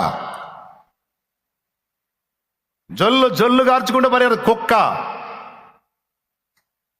ఎటుపోయిందిరా నీ రోషం, ఎటుపోయిందిరా నీ పట్టుదల, ఎటుపోయిందిరా నీ గురి, ఎటుపోయిందిరా నీ దర్శనం, ఎటుపోయిందిరా నీ గమ్యం? రోషం లేనోడా, చంచల బుద్ధోడా, స్థిరం లేనోడా అని అనాలనిపించింది. మరి నేనంటే బాగుంటుంది కదా, అందుకని నేను దేవునికి స్తోత్రం కలుగును గాక. తల్లిదండ్రులకు కోతలు కోసి చెప్పావు కదా, పనికి మాలిందానా? నీకెందుకు నేను సాధిస్తాను మమ్మీ, నేను సాధిస్తాను డాడీ, నీకెందుకు నేను అంత పొడుస్తా ఇంత పొడుస్తానని అవన్నీ వాళ్ళకి చెప్పిన మాటలన్నీ మర్చిపోయావు, నువ్వు కన్నా కళలు మర్చిపోయావు, నువ్వు పెట్టుకున్న గోల్స్ అన్ని మర్చిపోయి జల్లు గార్చుకుంటూ ఎడు చూస్తున్నావు పనికి మాలిందానా. ఎవడో వచ్చి అలాగా చెయ్యి ఓపంగానే కుక్కలాగా పరిగెత్తుతున్నావా, కుక్కలాగా. నువ్వు పెట్టుకున్న దర్శనాలు, నువ్వు పెట్టుకున్న గురి ఏది? పనికి మాలిన దద్దమ్మ. ఇంత ఎదవి ఎందుకు మాట్లాడావు? ఎదవ మాటలు ఇంత ఎదవి ఎందుకు మాట్లాడావు వాళ్ళతో? ఎదవ మాటలు, రోషం లేని బతుకు.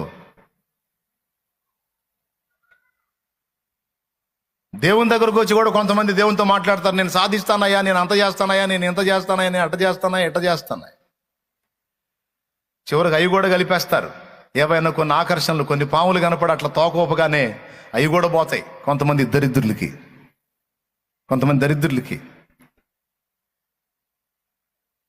ఏమనుకోవద్దు, రోషం తెచ్చుకుంటారని చెబుతున్నా.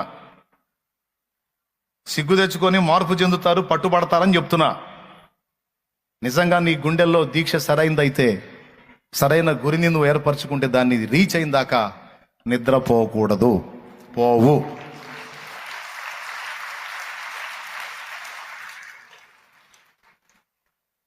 ఇక్కడ సవాల్ ఏంటో తెలుసా? నువ్వు పెట్టుకున్న గురిని రీచ్ అవ్వకుండా నిన్ను అడ్డగించడానికి ఎన్నో శక్తులు గట్టుగట్టి నీ మీద దాడి చేస్తాయి. కానీ నీకున్న పట్టుదల వాటన్నిటినీ గెలిచిద్ది. అంబేద్కర్ మహనీయుడిని సెంటిమెంట్ గెలవలేకపోయింది, ఆకర్షణలు గెలవలేకపోయినాయి. అర్థమైందా? శరీర ఆకర్షణలు గెలవలేకపోయినాయి, శరీర సుఖాలు గెలవలేకపోయినాయి, ఫ్యామిలీ సెంటిమెంటు గెలవలేకపోయింది, ఈ లోకాధికారం గెలవలేకపోయింది. కొంతమంది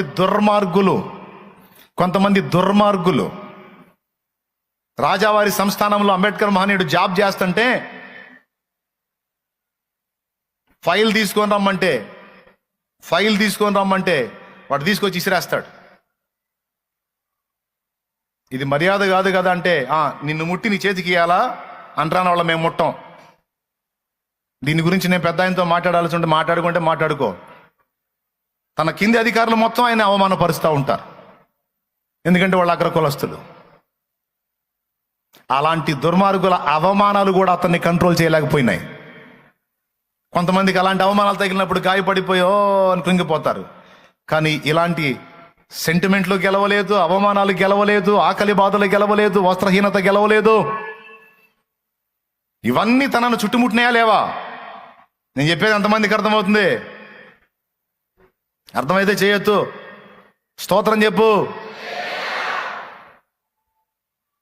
గెలిచినాయి ఇవన్నీ ఏమన్నా ఆపినాయా? ఆయన అనుకున్నది రీచ్ కాకుండా ఆపినాయా? చదువుతున్న యవనస్తుడా, పట్టుబట్టావు. నిన్ను యధవం చేయడానికి ఎన్నో ఆకర్షణలు నీ చుట్టుముట్టుతాయి. నీ గొప్పతనం ఎక్కడ ఉంటుందో తెలుసా? వాటిని కాలి కింద తొక్కి గెలవటంలోనే ఉంది నీ గొప్పతనం అంతా.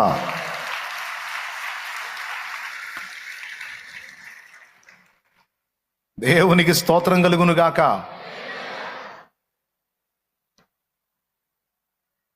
వరుసగా కారులో ఆగినాయి రిక్షా బండి దగ్గర.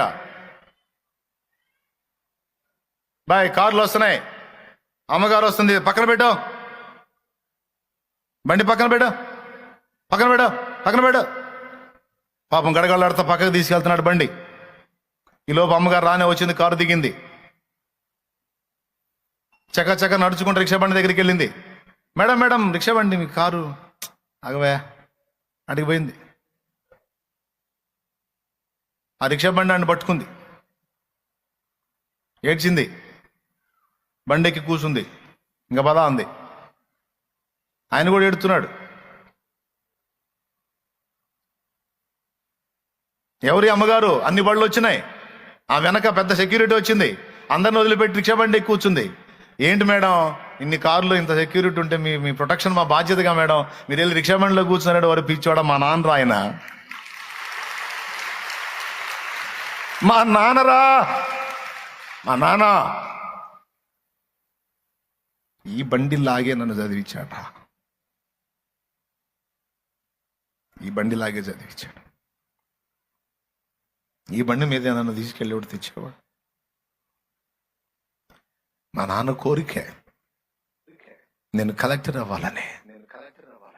మా నాన్న కోరికే నా గుండెల్లో పెట్టుకున్నా.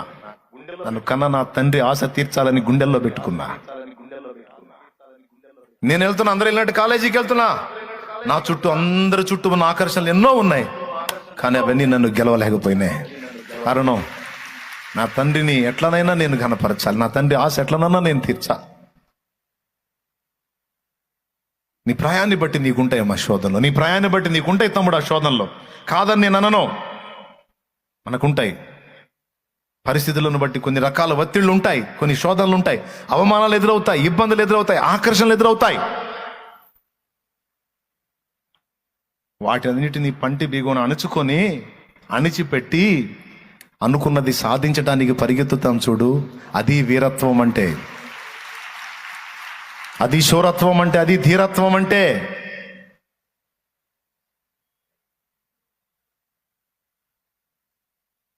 దేవునికి స్తోత్రం కలుగును గాక. పాయింట్ నెంబర్ 1 ఏం చెప్పాను నేను? ఒక గురిని, ఒక భారాన్ని, ఒక దర్శనాన్ని కలిగిన జీవితం జీవించాలి. అందులో భౌతికమైనవి ఉన్నాయి, ఆధ్యాత్మికమైనవి ఉన్నాయి. నా కుటుంబం అంధకార బంధంలో పడిపోయింది. కుటుంబం అంతా కూడా విచ్ఛిన్నమైపోయి చివరికి ఫ్యామిలీ మొత్తం కలిసి చావాలనుకున్న పరిస్థితికి వచ్చాం. అలాంటి పరిస్థితి నా జీవితంలో, నా లైఫ్లో ఎదురైనప్పుడు ఎట్లా బయటపడాలో అర్థం కాల. నేనేమనుకున్నానో తెలుసా? నాకు ఏసై తెలీదు. నేనేమనుకున్నానో తెలుసా? నా కుటుంబంలో ఇంకా జరగబోతున్న దారుణాలు నేను చూడలేను గనుక, చూడలేను గనుక నా ప్రాణం పోతే బాగుండు, నేను అందరికంటే ముందు పోతే బాగుండని నేను మరణాపేక్ష గలవాడినే ఆలోచన చేయటం మొదలుపెట్టినప్పుడు ప్రభువు నన్ను దర్శించాడు.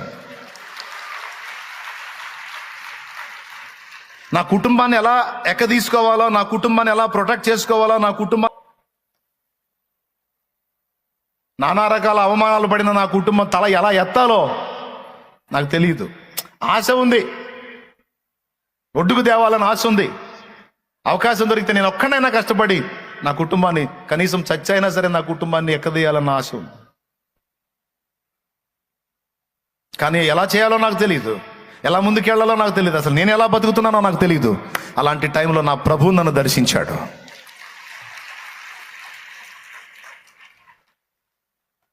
నా ప్రభువు నన్ను దర్శించాడు. పిల్లరా, మారు మనసు పొందాను, బాప్తిస్మం పొందాను, బైబిల్ చదవటం మొదలుపెట్టాను. జీవితానికి ఒక క్రమం ఏర్పరిచాడు. నా ఫ్యామిలీని కూర్చోబెట్టుకొని నా ఫ్యామిలీతో మాట్లాడటం మొదలుపెట్టాను. మీరేం కంగారు పడొద్దు, చింతపడొద్దు, కలత చెందొద్దు, భయం పడొద్దు. నా మాట వినండి. నలుగురు కష్టపడి పనిచేద్దాం, 4 రూపాయలు సంపాదిద్దాం. అప్పులు ఉన్నాయి, చాలా ఉన్నాయి, కాదా నేను అనట్లా. సరే, తిడితే తిట్టనేయండి, తిట్లు తిందాం, అవమానాలు పరిస్థితి అవమానపరచనేయండి, పడదాం. కానీ మనం భయపడదు, ఎందుకంటే మనం జీవం గల దేవుడిని నమ్ముకొని ఉన్నాం. మనం జీవం గల దేవుడిని నమ్ముకొని ఉన్నాం. ఇప్పటిదాకా ఎట్లా పడితే అట్లా విచ్చలవిడిగా జీవించాం. ఇక అలా కాదు, ఒక క్రమంలోనికి వద్దాం. అందరం కలిసి కష్టపడదాం, 4 రూపాయలు తెచ్చి ఒక దగ్గర వేద్దాం, అదంతా కలిసి ఒక మొత్తం చేసి ఒక్కొక్క అప్పు కడదాం అని ఇక అందరం కలిసి 6 దినాలు కష్టపడి పని చేయటం, తలా రూపాయి తీసుకొచ్చి ఒక మొత్తం చేయటం. ఆదివారం రోజు అందరం చక్కగా తలంటూ స్నానాలు చేసి బైబిళ్ళు తీసుకొని, మై వేణు నిద్రట్టవుతుంది తిక్కల్దానా, స్తోత్రం చెప్పు, చెప్పు, గట్టి చెప్పు, ఇంకోసారి చెప్పు.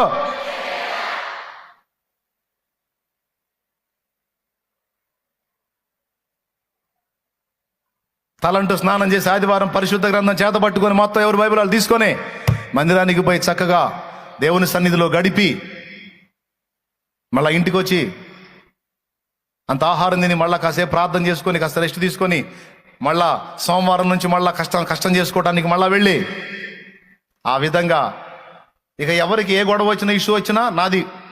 ఇక నేను మళ్ళీ మధ్యలో బ్యాలెన్స్ చేసి, కాదు నువ్వు ఆగు నేను తగ్గించుకొని, మరి 10 మందిని కంట్రోల్ చేయాలంటే ఎవడో ఒకటి తగ్గించుకోవాలి. అందరూ టెంపర్లు అయితే ఇల్లు ఒక దారి అయిద్ది. అందరూ ఆశోదోళ్ళు అయితే ఇల్లు బాగుపడేది ఎప్పుడండి? అందరూ ఓర్పు లేని వాళ్ళే, అందరూ గొడ్డలు చించుకునే వాళ్ళు అయితే కాబట్టి నేనే దీక్ష పూనాను. మీకు మాదిరి కోసం చెప్తున్నా. గతంలో ఒకసారి మాట్లాడించాడు దేవుడు ఇదే విషయాన్ని, మళ్ళీ ఒకసారి మీ దృష్టిలోకి తీసుకొస్తున్నాను.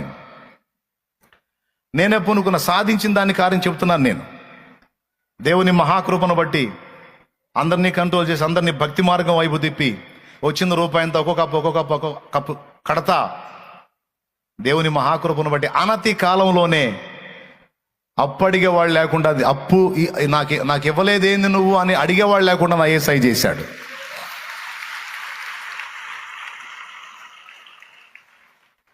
చిలకలూరిపేటలో ఇక ఉనికే లేదురా అనుకున్న ఈ చిలకలూరిపేటలోనే రేకులో ఆకులో మాదంటూ ఒక ఇల్లు కట్టుకొని అందులో మా కుటుంబం బతకడానికి దేవుడు ద్వారాలు తెరిచాడు. దేవుడు అవకాశం ఇచ్చాడు. కలిసి ప్రార్థన చేసుకోవటం, కలిసి చేసేటువంటి కుటీర పరిశ్రమ ఒకటి ఏర్పాటు చేశాడు. అందరం కలిసి అందులో పని చేయటం, అందరం కలిసి ప్రార్థన చేయటం, ప్రతిరోజు ఫ్యామిలీ ప్రేయర్. కుటుంబ ప్రార్థన ఎంత శ్రేష్టమైందంటే మనం చాలా ఉచ్చులోంచి కాపాడపడటానికి, చాలా శ్రమల్లోంచి మనం బయటపడటానికి ఫ్యామిలీ ప్రేయర్ చాలా దోహదపడిద్ది. ఎప్పుడైతే కుటుంబంలో కుటుంబ ప్రార్థన అనేది నిర్లక్ష్యం చేయబడిద్దో ఎక్కడెక్కడి దరిద్రం అంతా కుటుంబాన్ని ఆవరించి కలతల పాలవుతాం. కుటుంబ ప్రార్థన అనే దాన్ని ఏర్పరిచా నేనే. ఆడవాళ్ళని నేనే పిలవాలి, మగవాళ్ళని నేనే పిలవాలి. నాకు రోషం ఉందిగా. కుటుంబం బాగుపడాలంటే ఆ బాధ్యత అందరికి ఉండాలిగా. సహజంగా ఏమని గర్వం చెప్తాడు తెలుసు సైతాను? భార్య భర్త, తల్లి తండ్రి, అన్న తమ్ముడు, ఒక ఫ్యామిలీ ఉందనుకోండి, లేకపోతే తల్లి తండ్రి, ఇద్దరు పిల్లలు, నలుగురు కుటుంబ సభ్యులు అనుకోండి. కుటుంబం బాగుపడాలి, కలిసి ప్రార్థన చేయాలనేటువంటి ఆలోచన అందరికీ ఉండాలి. ఒకడే అందరినీ పద్దాకలా గ్యాదర్ చేయాలంటే చిరాకు పుట్టిద్దా పుట్టదా? అందులో అహం రెచ్చిపోయి నా లోలు పిలిచి 5వ రోజు లేదు కావాలని ఆగుతావు నువ్వు. వాళ్ళు గ్యాదర్ అవుతారా అవరా అని. వాళ్ళు అవ్వరు, నీకు మండిపోయిద్ది. నువ్వు కూడా అవ్వవు. ఇక నువ్వు కూడా కూర్చోవు. ఎవరో ఒకళ్ళు వచ్చి అడుగుతారు, ఏంది ప్రార్థనకు పిలుస్తావుగా, ఏంది ప్రార్థన చేయలేదు ఈరోజు అని. నాకే పట్టిందా? మిమ్మల్ని అందరినీ రోజు పిలిచి కూర్చోబెట్టి రాండి అని పిలిచేది నాకే పట్టిందా? కొంప బాగుపడాలని మీకు లేదా? ఇల్లు బాగుపడాలని మీకు లేదా? మీకు లేనప్పుడు నాకెందుకు? నేను చేయదలుచుకోలేదు లేపో. అదేంది మాకు చెప్పింది నువ్వు, మాకు నేర్పింది నువ్వు చేస్తున్నావని మేమేదో నువ్వు నీ వెంటబడి వస్తుంటే నువ్వు ఇట్లా అది నేను నవలు కాదు పడే చేతనది చేసుకోండి లేదా పండి. ఇలాంటి అహమే మేలుకుంటుంది ఫ్యామిలీ ప్రేయర్స్ నాశనం చేయడానికి. అవునా కాదా? అవునన్నోళ్ళు చేయొత్తండి. కుటుంబ అదిగో చూసారా, అంటే ట్రై చేశారు, దెబ్బతిన్నారు బిడ్డల అనుభవం. తల్లి పిల్లల్ని పిలిచి ఇది రోజు పిలిచి ఆమె సిరాకు పుట్టిద్ది. ఒకరోజు ఆమె పిలవటం మానేసిద్ది. ఏంటి మమ్మీ ప్రేయర్ పిలవలేదంట? నేను పిలుస్తాను మమ్మీ రోజు. మీకు ఉండాలి మమ్మీ బాగుపడాలని రంది. మీకు లేనప్పుడు నేను ఎందుకు పిలుస్తా? ప్రార్థన చేస్తే చేయండి, లేకపోతే సావండి అనిపోయింది. 4 రోజులే. నేను అట్లా కాదు, వాళ్ళకి అలవాటు అయిన దాకా, వాళ్ళు ప్రార్థన చేయకపోతే వాళ్ళకి ప్రశాంతత ఉండన్న దాకా వాళ్ళని అలవాటు చేశా. అప్పటిదాకా తగ్గించుకున్నా. నేనే అంతకుముందు ఎవరు నాకంటే గొప్ప అంటే ఊరుకునేవాడిని. అలాంటిది ఇప్పుడు ఇంట్లో ఎవరు ఏంది నేను అంటే నువ్వేనా, నువ్వు పెద్ద తోపు కదా.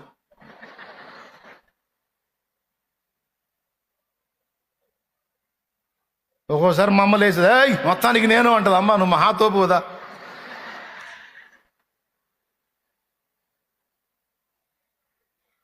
దేవునికి స్తోత్రం కలుగును గాక. ఎక్కడ ఉంటుంది ఈ మధ్యలో? నువ్వు ఇంకా గొప్పదాని రామ్మ కూర్చో. అందరినీ కూర్చోబెట్టి ఇక రోజు ప్రార్థన అట్లా. ఇప్పుడు ఎందుకంటే నా హృదయంలో ఒక గురి ఉంది. ఎట్లనన్నా నా ఫ్యామిలీని కలిపి కట్టాలి, నా కుటుంబాన్ని కట్టుకోవాలి, భక్తిలో కట్టాలి, ఆత్మీయతలో కట్టాలి. ఈ అప్పుల బాధల్లోంచి బయటికి తీసుకొచ్చి నా కుటుంబం కూడా సమాజంలో తలెత్తుకొని తిరిగేటట్టు నా ఫ్యామిలీని నేను ఎక్క తీసుకోవాలనే రంది నా హృదయంలో పడింది. దానికి ఒకప్పుడు ఆధారం లేదు, ఇప్పుడు యేసయ్య నాకు ఆధారం దొరికాడు కనుక ఆయన్ని పట్టుకొని తిప్పలు పడ్డా.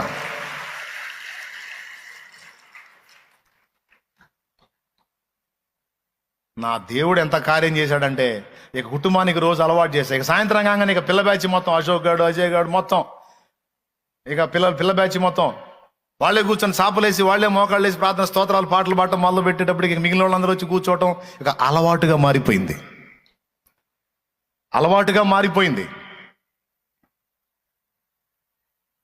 ఈ అలవాటు ఎంత దారి తీసిందో తెలుసా? రోజు మేము కలిసి కుటుంబం కలిసి ప్రార్థన చేయటం, ఈ అగ్ని పోయి పక్కేళ్ళకి తగులుకుంది. పక్కన ఇళ్ళు మండటం మొదలు పెట్టినాయి. వాళ్ళు వచ్చి కూర్చొని ప్రార్థనలు ఏకీభవించడం మొదలు పెట్టారు. ఇక వాళ్ళని బలపరచడం మొదలు పెట్టా. ఇక వాళ్ళు పెరిగి వాళ్ళు వీళ్ళు మొత్తం కలిసి కూర్చుంటే ఒక కూటం అయింది. ఇక రోజు సాయంత్రం ఒక కూటం. చివరికి ఆ శాంతినగర్ సమాజంలో దాదాపు ప్రతిరోజు సాయంత్రానికి 40 మంది కూర్చొని ఆరాధించడం మొదలు పెట్టారు.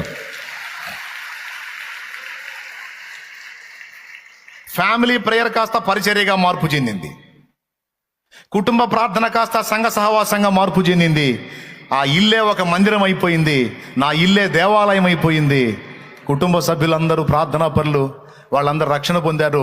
ఇక వాళ్ళని బట్టి మిగిలిన వాళ్ళు ఇక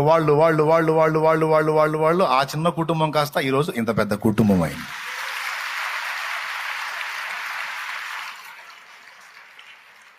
ఫ్యామిలీ గట్టెక్కింది కదా అని ఆ దర్శనం అంతటితో నేను ముగించినట్టయితే దెబ్బతినేవాడిని. ఫ్యామిలీ గట్టెక్కిన తర్వాత మళ్ళీ కొన్ని శోధనలు నా దగ్గరికి వచ్చినాయి.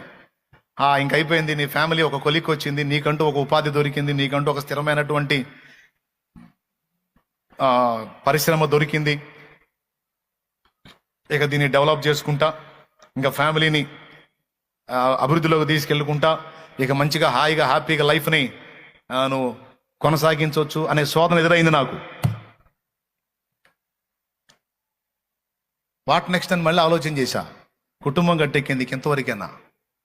ఇప్పుడు ఈ పరిస్థితిని డెవలప్ చేసుకొని ఈ కంపెనీ పెద్దది చేసుకొని పైసలు సంపాదించాలి. సంపాదించి వాట్ నెక్స్ట్? ప్రార్థనకి వెళ్తాం, పైసలు సంపాదిస్తాం, ఇంకంతవరకేనా? ఇంత మాత్రం దానికేనా యేసుప్రభు నా కోసం ఇంత రిస్క్ చేసింది? ఇంకా నేను చేయాల్సింది ఏమన్నా ఉందా? చూడండి, మళ్ళీ దర్శనాన్ని విస్తరింపజేసుకున్నా. గురి మారింది. ఇప్పుడేం మారిందో తెలుసా? ఇంతవరకు నా ఇల్లు బాగు చేయడానికి కష్టపడ్డాను, ఇప్పుడు నా సమాజంలో 4 ఇళ్ళు బాగు చేద్దాం.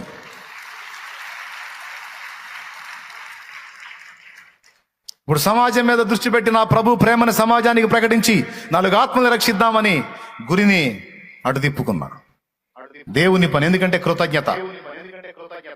ఫ్యామిలీ మొత్తం చచ్చే వాళ్ళని పట్టుకున్నాడు కదా, అడ్రస్ లేని వాళ్ళని తీసుకొచ్చి నిలబెట్టాడు కదా, ఎక్కడైతే అవమానం పొందాం అక్కడే తల ఎత్తి సవాల్కరంగా నిలబెట్టాడు కదా. ఇంత చేసిన నా తండ్రి కృతజ్ఞత చూపకపోతే ఇంకేమన్నా ఉందా? ఈ సమాజాన్ని కొంతమందినైనా నేను ప్రభావితం చేయగలనేమో ప్రయత్నం చేద్దామని దేవుని పనిని మొదలుపెట్టి ఒక 50 మందిని రక్షిస్తే చాలు ఈ జన్మకు అనుకున్నా. ఆ 50 మంది కనీసం ముచ్చటగా 3 నెలలు కూడా బట్టలు అయిపోయింది. 3 నెలల్లో 50 మంది కంటే ఎక్కువ అయిపోయారు. ఇదేంది 50 మంది అయ్యారు, 100 మందిని రక్షిద్దామని మళ్ళీ దర్శనాన్ని పెంచుకున్నా. 50 మంది అయ్యారులే, ఇక జాలే అంటే అంతే సంగతులు. దర్శనాన్ని రీచ్ అయ్యే కొద్దీ అది పెరుగుతూ ఉండాలి, లేకపోతే శోధించబడతావు. దర్శనాన్ని రీచ్ అయ్యావనుకో, ఒకటి అనుకున్నావు, ఒక గోల్, దాన్ని రీచ్ అయ్యావనుకో, ఆ గ్యాప్లో మళ్ళీ ఎంటర్ అవుతాయి దురాత్మలు. ఎంటర్ అయ్యి మళ్ళీ నిన్ను వేరే వాటి వైపు ఆకర్షించడానికి ట్రై చేస్తాయి. ఇవ్వకూడదు గ్యాప్. ఒకటి అనుకున్న దాన్ని రీచ్ అయిన తర్వాత మళ్ళీ ఇంకో దానికి లింక్ చేసి మళ్ళీ దర్శనాన్ని పెంచుకుంటా పోవాలి.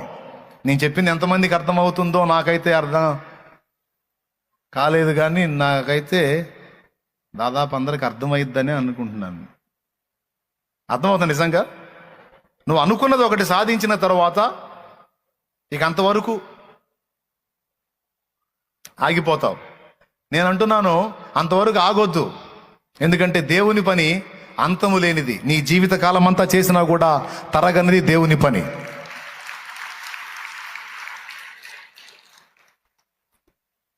మనుష్య పని అనుకో, ఉద్యోగం సాధించాలి సాధించాలి సాధించాలని ఉద్యోగం సాధించిన తర్వాత సప్పపడతావు. ఇల్లు కట్టాలి కట్టాలి కట్టాలి, ఓకే ఇల్లు కట్టావు, సప్పపడతావు. ఇక దేవునికి స్తోత్రం.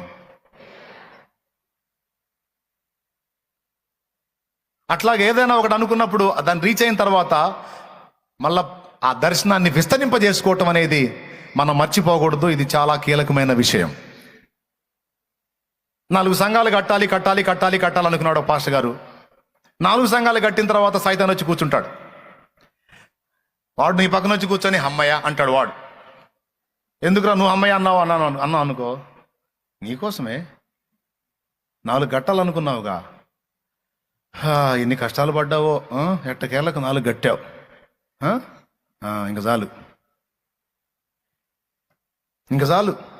అటు చూడు, ఇటు చూడు, అటు చూడు, ఇటు చూడు. ఇన్నాళ్ళు ఇవన్నీ పొందుకోవాలా నువ్వు? ఇప్పుడు చూడు, ఇన్నాళ్ళు వీటన్నిటిని పక్కన పెట్టి 4 సంఘాలు 4 సంఘాలు 4 సంఘాలు 4 సంఘాలు అని తిరిగావు, కట్టావుగా. ఇప్పుడు అటు చూడు, ఇటు చూడు అని వాడు నీ దృష్టి మళ్లించడానికి ట్రై చేస్తాడు. అప్పుడు నువ్వు చెప్పాల్సింది ఏం తెలుసా? 4 సంఘాలు నీకు చెప్పింది ఎవడురా లూసి? 40 సంఘాలు రా అని చెప్పాలా. అంటే గురిని, దర్శనమును విస్తరణ చేసుకోకపోతే నీవు అనుకున్న గోల్ రీచ్ అయిన తర్వాత మళ్ళా శూన్యమే మిగిలిద్ది. కావాలంటే చూడండి, ఒక ఆమె అనుకుంది మహానటిని కావాలి అని.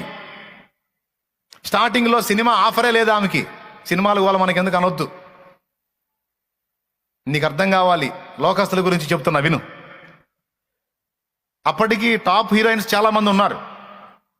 ఈమెకి కనీసం అవకాశం కూడా ఇలా, ఎందుకంటే నటన చేతగాల. ఒక మూవీలోకి తీసుకొని కూడా నటన చేతగాలేదని పక్కన పెట్టారు. రోషం వచ్చింది, పట్టుబట్టింది. కనీసం వాళ్ళకంటే మించకపోయినా వాళ్ళ స్థాయిలో నిలబడాలి, నేను ఈ ఫీల్డ్లో నిలదొక్కాలని పట్టుబట్టింది. ఇక అదే గురి, అదే గమ్యం, అదే ఆహారం, అదే నిద్ర, అదే అదే అదే అదే అదే. మరొక ఆఫర్ వచ్చింది, మంచిగా నటించింది, చక్కగా ఇక డెవలప్ అవుతా చివరికి ఏ స్థాయికి వెళ్ళిందో తెలుసా? తనకు ముందున్నటువంటి హీరోయిన్స్ను కూడా మించి టాప్ 1లో నిలిచింది. కొట్టవాకండి, మీకు మైండ్ పోయింది. దేనికి కొట్టాలో దేనికి కొట్టకూడదో తెలియదు. టాప్ 1 అనగానే టపటపట కొట్టబోతారు. అందుకని ముందే చెప్తున్నాను నేను, ఆగండి, కొంచెం ఆలోచించి కొట్టండి, పిచ్చి పిచ్చికి చేయకండి.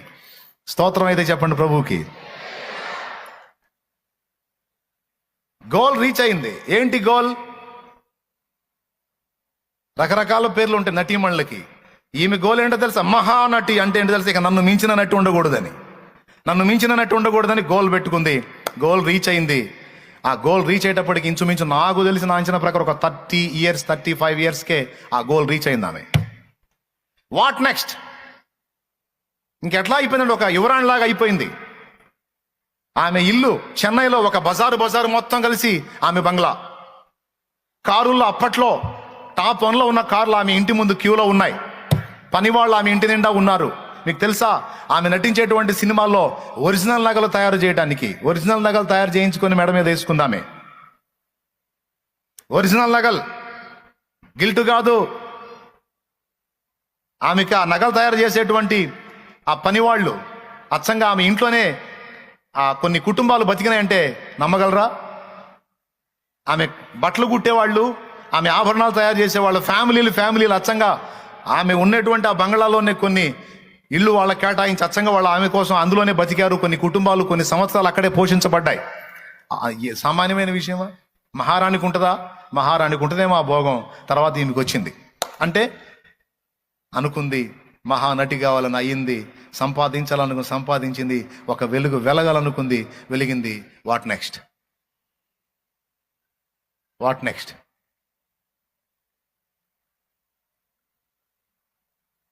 అంత కొండను చూసి ఎట్లనన్నా కొండ ఎక్కాలి, కష్టపడి ఎక్కాలి, పడి లేచి ఎక్కింది. ఇక కొండ ఎక్కిన తర్వాత ఇక నెక్స్ట్ ఏంటి చెప్పనా? ఇక దిగటమే. ఆ పైన గురి లేకపోతే నెక్స్ట్ ఏంటో తెలుసా? ఇక దిగటమే. మైండ్ బాగున్న వాళ్ళకి అర్థమైతే నేను చెప్పింది. మైండ్ పనిచేయని వాళ్ళకి నేను నా వల్ల కాదు, కానీ మైండ్ బాగున్న వాళ్ళకి మాత్రం బాగా అర్థమైతే నేను చెప్పింది. నిజంగా అదే జరిగింది తన లైఫ్లో. అనుకున్న అంతస్తుకు చేరిన తర్వాత నెక్స్ట్ ఇంకేంటో తెలుసా? ఇక దిగటం మొదలుపెట్టి చివరికి ఏ పరిస్థితి వచ్చిందంటే, మహానటి అని ఆమె కోసం సన్మానం చేసి ఆమెను సన్మానించేటువంటి ఏర్పాట్లో ఒక మీటింగ్ పెడితే ఈ మైక్ ముందు నిలబడి ఇలా చేతులు చాచి అడిగే పరిస్థితి వచ్చింది. మహానటి మహానటి మహానటి అని నన్ను గనపరుస్తున్నారు, మరి మహానటికి వేషాలు వెయ్యి అని. అంటే కనీసం మూవీలో ఒక వేషం ఇచ్చే గతి కూడా లేకుండా అయిపోయింది ఆమెకి. ఎందుకో తెలుసా? ఒక వ్యసనానికి అలవాటు పడింది, త్రాగుడు. ఎదురు లేదు, టాప్ 1 శిఖరాగ్రానికి చేరింది. ఇక దిగటం మొదలుపెట్టింది. ఎవరినో ఒకరిని ఆధారం చేసుకుంది, వాటి దెబ్బ కొట్టాడు. ఇక డ్రింక్కి అలవాటు అయింది. ఇక తాగుడు తాగుడు తాగుడు తాగుడు తాగుడు తాగుడు తాగుడు తాగుడు. ఎంత మహానటి అయినా, ఎంత గుర్తింపు ఉన్నామైనా, మరి వాళ్ళని ఇబ్బంది పెడితే వాళ్ళు ఎట్ట తీసుకుంటారు? వాళ్ళు వదిలేశారు. తర్వాత వాళ్ళ లైన్లోకి వచ్చారు. తాగి నిద్రపోవటం ఏం ఆకారం మారిపోయింది. చివరికి హీరోయిన్ కాస్త అమ్మ పాత్రలకి సరిపోయేటట్టు తయారైంది. ఒక వ్యక్తి జీవితాన్ని మీ ముందు చూపిస్తా ఉన్నాను. చివరికి ఏమైందంటే, హాస్పిటల్లో బిల్లు కట్టే పరిస్థితి లేక దారుణమైన పరిస్థితుల్లో ఆమె కన్ను మూసింది. గతంలో మీకు ఒకసారి ఆమె ఫోటోలు కూడా చూపించా. అదిగో అది ఆమె ఫోటో, తుది దశలో. ఆమె ఎవరో కూడా మీకు తెలుసు. ఎందుకు అలాంటి పరిస్థితి?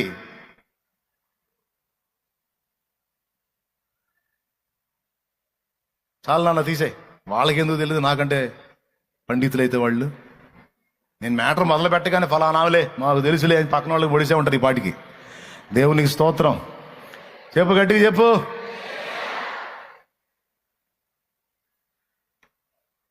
అంటే ఒక అంతస్తుకు చేరిన దాకా ఎన్ని వచ్చినాయి ఆమెకి? కొండ ఎక్కిన దాకా ఎన్ని వచ్చినాయా? పర్సన్ వచ్చాడా? త్రాగుడు వచ్చిందా? చాలా మంది హీరోలు అందగాళ్ళు వచ్చారు, కానీ ఎవ్వడికి వెళ్ళి చూడలా. కొండ ఎక్కిన తర్వాత ఒక జఫాగాడికి వెళ్ళి చూసింది. మాట చెబుతున్నా, ఏమనుకోవద్దు. కొండ ఎక్కే ఆ రందిలో ఉన్నప్పుడు త్రాగుడు రాలా, ఇంకొకటి రాలా.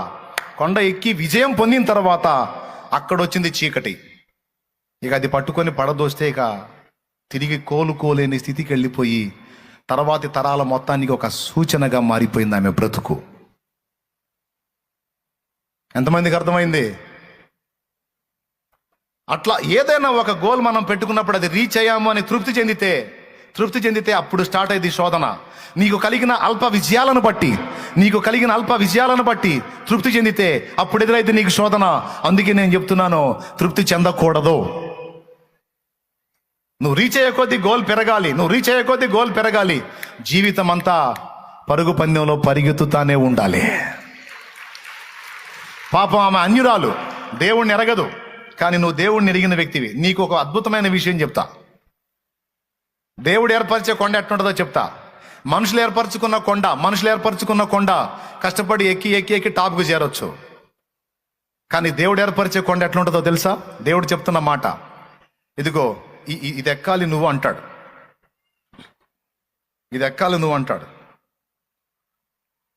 ఓకే తండ్రి. కష్టపడి కిందపడి లేచి మరి అట్టబడి చిన్నగా అడదాగా చేరిందనుకో, ఇంకేముంది, దగ్గరికి వచ్చాం అందుకుంటున్నావు అనేసరికి మళ్ళీ కొండ పెరిగిద్ది. ఏంది ఎక్కలేదు, అది ఎక్కుతున్నా ప్రభా, అక్కడ దాకా వచ్చి ఇంకా అందుకున్నా అనేసరికి పెరుగుతూ ఉంటుంది. పెంచుతాడు. ఎందుకో తెలుసా? నువ్వు శిఖరాగ్రానికి చేరి కూర్చున్నావు అనుకో, తర్వాత దిగటమే ఉంటుందని దేవుడికి తెలుసు. శిఖరాగ్రానికి చేరి కూర్చున్నావు అనుకో, ఇక నెక్స్ట్ ఏంటి? దిగటమే అవుతుందని తెలుసు ఆయనకి. అందుకని తన భక్తులకు ఏం చేస్తాడో తెలుసా? నువ్వు ఎక్కే కొద్దీ కొండ పెరుగుతూ ఉంటుంది. నీ విజన్ని, నీ దర్శనాన్ని, నీ భారాన్ని పెంచుతూ ఉంటాడు. పెంచుకోమని చెబుతాడు. ఏంది 50 మందేనా?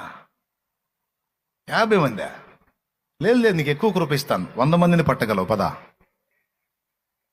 100 మంది అయింది ప్రభా. 100 మంది అన్నా, నీకు ఎక్కువ కృపనిస్తా, 1000 మందిని పడదు కాని పదా. 1000 మంది అయ్యారు ప్రభా. 1000 మందేనా, నీకు ఎక్కువ కృపనిస్తా, 10,000 మందిని పడదు కాని పదా.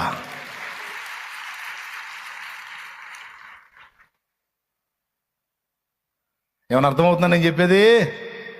ఒకటి అనుకున్నది సాధించాం అని తృప్తి చెందొద్దు. ఫస్ట్ ఏం చెప్పాను? ఏదో ఒకదాన్ని గురిపెట్టుకొని కష్టపడండి, రోషం కలిగి ఉండండి, దద్దమ్మలాగా ఉండకండి అని చెప్పా. ఆ గురిని సాధించే రందిలో ఏ ఆకర్షణలు కూడా నేను గెలవవు. అందుకే నేను ఫైనల్గా చెప్పేది ఏంటంటే, ఈ ఆకర్షణలలో, ఈ ఉచ్చులలో చిక్కుపడకుండా తప్పించుకోవాలి అంటే పరుగు పందెంలో నువ్వు పరిగెత్తుతూ ఉంటేనే మంచిది. నీ దర్శనాన్ని విస్తరింపజేసుకుంటేనే మంచిది. నీ భారాన్ని పెంచుకుంటేనే మంచిది. ఏదో ఒకటి పెట్టుకొని పరిగెత్తుతుంటేనే నీకు భద్రత. ఏదో ఒకటి గురి పెట్టుకొని కష్టపడుతుంటేనే నీకు సెక్యూరిటీ. తృప్తి చెంది ఆగావా, అవుట్. తృప్తి చెంది ఆగావా, దెయ్యాలని చేరితే నీ చుట్టూ ఇక కిందకి లాగుతాయి. ఓకేనా? ఇప్పుడు ఒక పాట పాడదాం. ఎక్కలేని ఎత్తైన కొండ ఎక్కించుము నన్ను పరిశుద్ధ కొండ. ఎక్కలేని ఎత్తైన కొండ ఎక్కించుము నన్ను పరిశుద్ధ కొండ. చక్కని ప్రభు నీ మోము చూడా, చక్కని ప్రభు నీ మోము చూడ. నీ కొరకేనే వెదకేను దేవా, నాకొకసారి కనిపించరావా. నీ కొరకేనే వెదకేను దేవా, నాకొకసారి కనిపించరావా. ప్రభు మొర వినవా, ప్రభు మొర వినవా, నీ కొరకేనే వెదకేను దేవా, నాకొకసారి కనిపించరావా. నీ కొరకేనే వెదకేను దేవా, నాకొకసారి కనిపించరావా. ప్రభు మొర వినవా.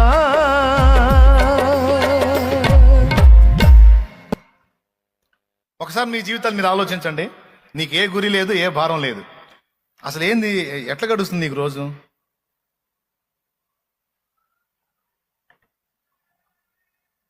నీకు ఏ గురి లేదు, ఏ భారం లేదు, ఏ బాధ్యత లేదండి. ఉదాహరణకి దేని గురించి కూడా ఆరాటం లేదు నీకు. ఎట్ట గడుస్తుంది నీ రోజు? నేను చెప్పనా, పిచ్చెక్కింది నీకు. ఎంతమంది ఒప్పుకుంటారు? ఎక్కిద్దా ఎక్కదా? ఇక పిచ్చిలో పడ్డట్టుండి ఏం చేయాలో అర్థం కాక, ఏమండి, చిన్నప్పుడు పిల్లలు చిన్నగా ఉన్నప్పుడు వాళ్ళకి రెక్కలు తేవాలి, పెళ్ళిళ్ళు చేయాలి, వాళ్ళకి ఇల్లు సంసారాలు అనిపిస్తుంది. టపా టపా టపా చూస్తుండగానే అయిపోయింది. అది అయిపోయింది. పిల్లలు పెద్ద అయ్యారు, పెళ్ళిళ్ళు అయిపోయినాయి, పనోళ్ళు అయ్యారు, ఉద్యోగస్తులు అయ్యారు, ఇంక అయిపోయింది. What next? ఇంకేముంది, ఇంకా చావటమే. నేను చెప్పేది వాస్తవం అండి. ఇంకేం అయిపోయింది కదా, రీచ్ అయ్యాం కదా. అప్పటిదాకేమో రోగం వచ్చినా సరే డాక్టర్కి ఏం చెబుతారు? నా పిల్లల కోసం నేను బతకాలి. డాక్టర్ గారు, నా పిల్లల కోసం నేను బతకాలి డాక్టర్ గారు అనేది. అంతా అయిపోయింది, రీచ్ అయ్యింది. ఇప్పుడు పిల్లలు కూడా గట్టెక్కేశారు. ఇంకా వాట్ నెక్స్ట్? ఏముంది చేయడానికి? లోకంలో ఏం పని లేదా? అయితే దేవుడు అంటున్నాడు, నా దగ్గర నీ బ్రతుకంతటికి సరిపోయినంత పని ఉంది, రా. ఏమీ లేదు, ఏ పని లేదు, ఎందుకు అనుకుంటావు? పిచ్చి మొఖమా, రా. నీ ద్వారా నేను ఆత్మని రక్షించుకుంటాను, నా పరిచర్య చేద్దు గాని రా, ప్రార్థన గుంపుల్ని తయారు చేద్దు గాని రా, అనేక ప్రాంతాలు దర్శిద్దు గాని రా, అనేక ఊళ్ళు తిరుగుతూ గాని రా, నీ బంధుజనాల దగ్గరికి నేను పంపిస్తారా? పోయి వాళ్ళకి చెప్పు, వాళ్ళని పట్టుకో, సాక్షిగా నిలువు. అనేక ప్రాంతాలు తిరుగు. ఇప్పటిదాకా నీ కోసం, నీ పిల్లల కోసం కష్టపడ్డావు. ఇప్పటిదాకా నీ కోసం, నీ ఇంటి కోసం, కేవలం నీ ఫ్యామిలీ కోసం కష్టపడ్డావు. గట్టెక్కారు. ఇప్పుడు రా, ఇప్పుడన్నారా రా రా పూర్తి కాలం. ఇక నా దగ్గర రిటైర్మెంట్ లేదు. చాలా మంది జాబ్స్ చేస్తారు, రిటైర్ అవుతారు. What next? ఇక సావటమే. చచ్చిందాకా, ఏదో మంచి కంపెనీ జబ్బు వచ్చిందాకా ఖాళీగా కూర్చొని ఆలోచిస్తే ఎదురు చూడటమే. ఇంకా ఏం కంపెనీ జబ్బు రాలేదు ఏందబ్బా అని. దేనికి? పోవటానికి. No no no no no no no no no. Yesayya సేవలో రిటైర్మెంట్ లేదు. యేసయ్య ఇచ్చే జాబులో రిటైర్మెంట్ లేదు. ఆడవాళ్ళకి లేదు, మగవాళ్ళకి లేదు. బతికినంత కాలం నువ్వు చెయ్యి, నీ ఓపిక, పరిగెత్తు. 40 ప్రాంతాలు తిరిగావు, కట్టావు. 40 ప్రాంతాలు గురిపెట్టుకో. నా ప్రాణం పోయే లోపు 40 ప్రాంతాలను చుట్టుముట్టాలి. 40 ప్రాంతాల్లో దేవుని సంఘాలు కట్టబడాలి. 40 ప్రాంతాలని నా ప్రభు చేతికి అప్పచెప్పి ఎక్కాలి. నా తండ్రి నాకు రథం పంపిస్తాడు. నా ప్రాణం పోయేటప్పుడు నా తండ్రి నాకు రథం పంపిస్తాడు. నేను రథం ఎప్పుడు ఎక్కాలో తెలుసా? ఇప్పుడు 4 ప్రాంతాలు ప్రభావితం చేసి, ఇంకా 40 ప్రాంతాలు ప్రభావితం చేసి, అప్పుడు నా తండ్రి పంపిస్తాడు. అప్పుడు ఎక్కిపోతారు రథం పైన.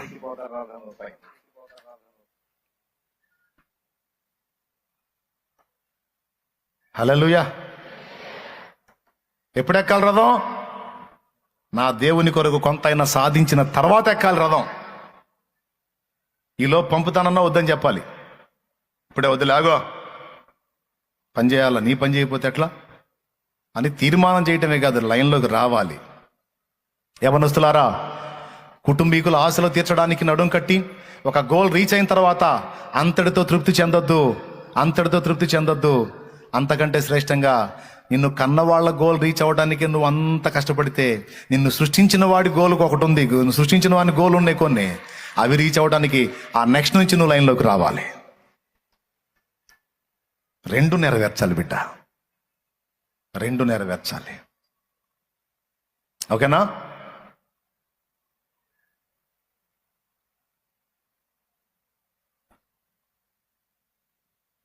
ఇంక ముగించేద్దా? లాస్ట్ మాట ఒక్కటే ఒక ముక్క చెప్పి ముగిస్తా. ఫ్యామిలీ గోల్ అంటే, కుటుంబానికి సంబంధించిందంటే, ఇప్పుడు రిక్షా బండి ఆయన కూతురు కలెక్టర్ కావాలి, ఆశ తీరింది. ఇక ఆయనకి తృప్తి. సరే, అది పక్కన పెట్టేద్దాం. నీ తల్లిదండ్రులు ఏం కోరుకుంటారు నీ గురించి? నీకేం గోల్ చెప్తారు? అమ్మా, నువ్వు మంచి జాబ్ సంపాదించాలి, లేకపోతే అయ్యా నువ్వు మంచి జాబ్ సంపాదించాలి, నువ్వు మంచిగా వివాహం చేసుకోవాలి, నువ్వు మంచిగా కుటుంబ జీవనాన్ని కలిగి ఉండాలి, నువ్వు అలా ఉండాలి, ఇలా ఉండాలి. నీ ఫ్యామిలీ ఏదో నీకు చెప్తారు.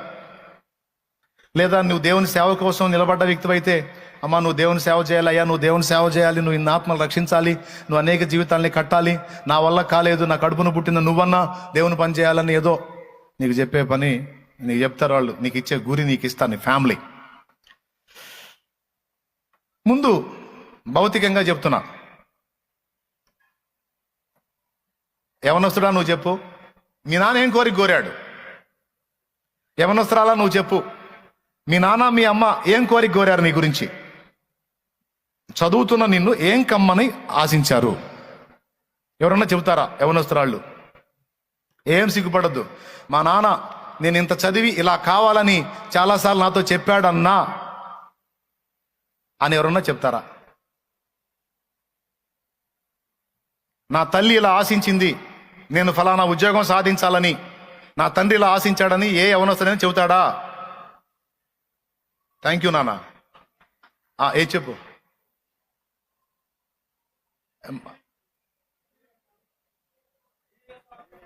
ఐఏఎస్ ఆఫీసర్ అవ్వాలి నాన్న నువ్వని నీ తండ్రి కోరికే, తల్లి కోరికే. Thank you. చప్పట్లు కొట్టి దేవుని మహింపరుద్దాం. Thank you. కూర్చోనానా. ఆడపిల్లలు ఎవరు లేవలేదు, మీ అమ్మ ఏం చెప్పలేదా నీకు? ఇంత సిగ్గుపడితే నువ్వేం సాధిస్తాలే చెప్పు మరి. డాక్టర్, దేవునికి మహిమ కలుగును గాక. తన తల్లి ఆశ డాక్టర్ అవ్వాలని. డాక్టరా దేవునికి మహిమ. చెప్పురా తల్లి. IAS officer, right. Software engineer,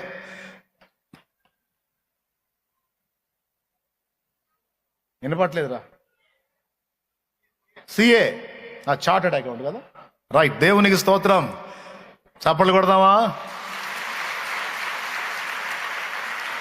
కూర్చోండి రా తల్లి.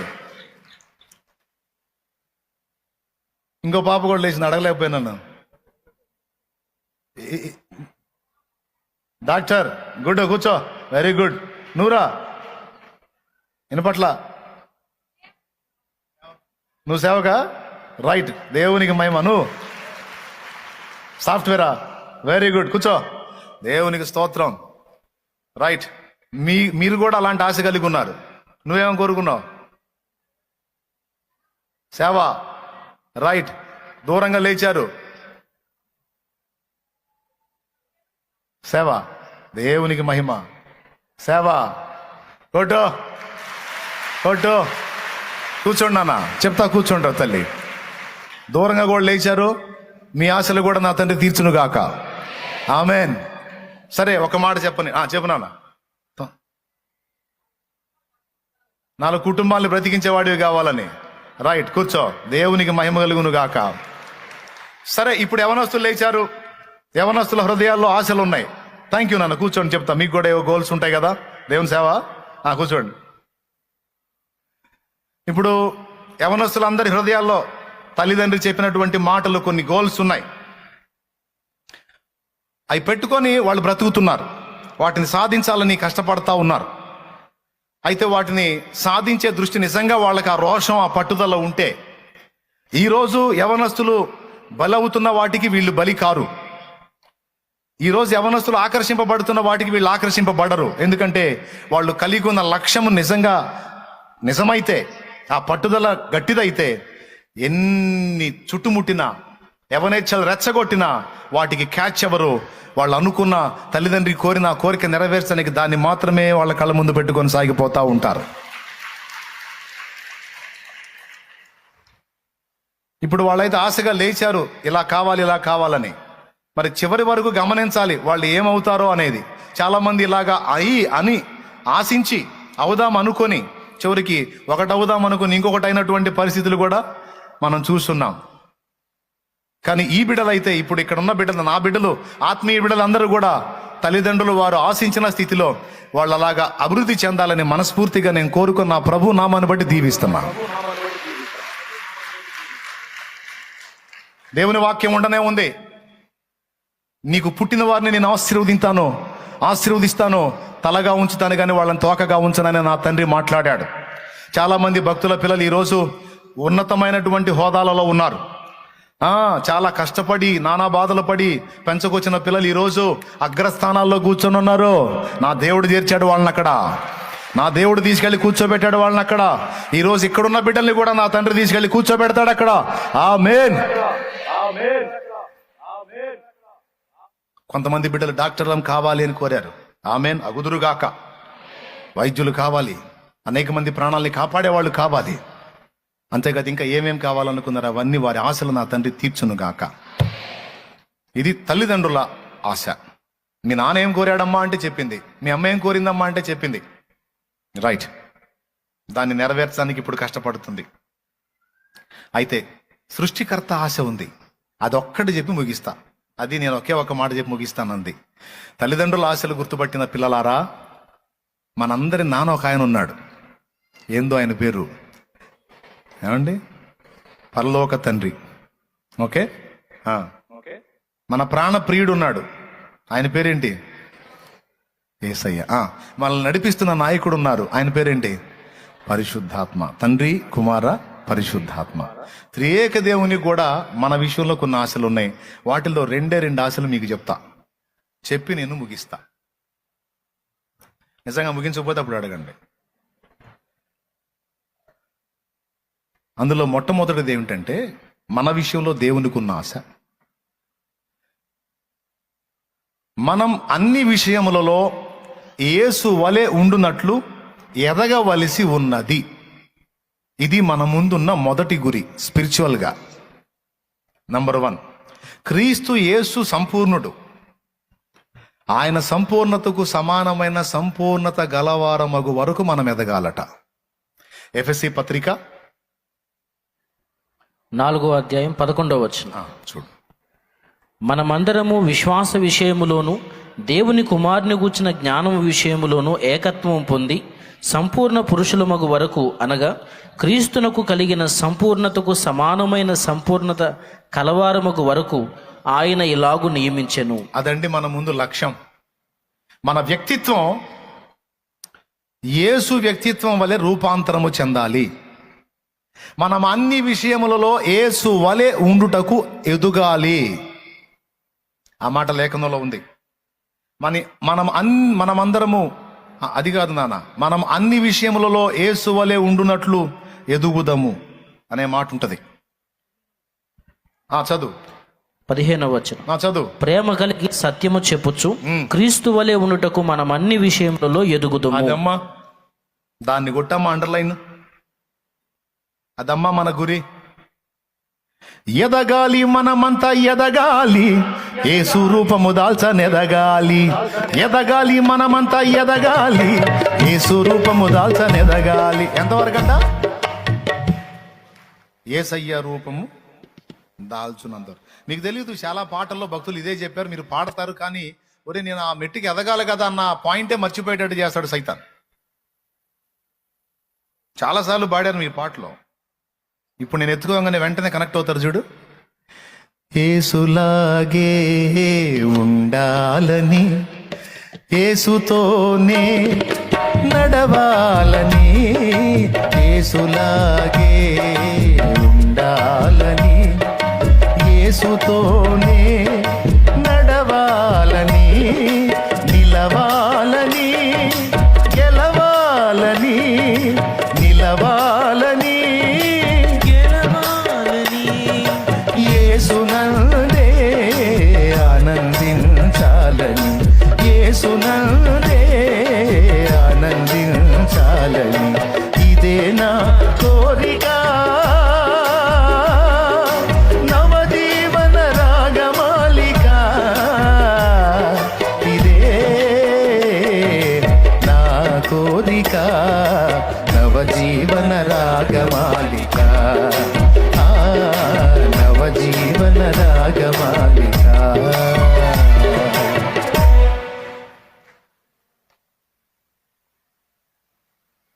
ఏది మళ్ళీ పాడండి చరణం. యేసులాగే ఉంటుంది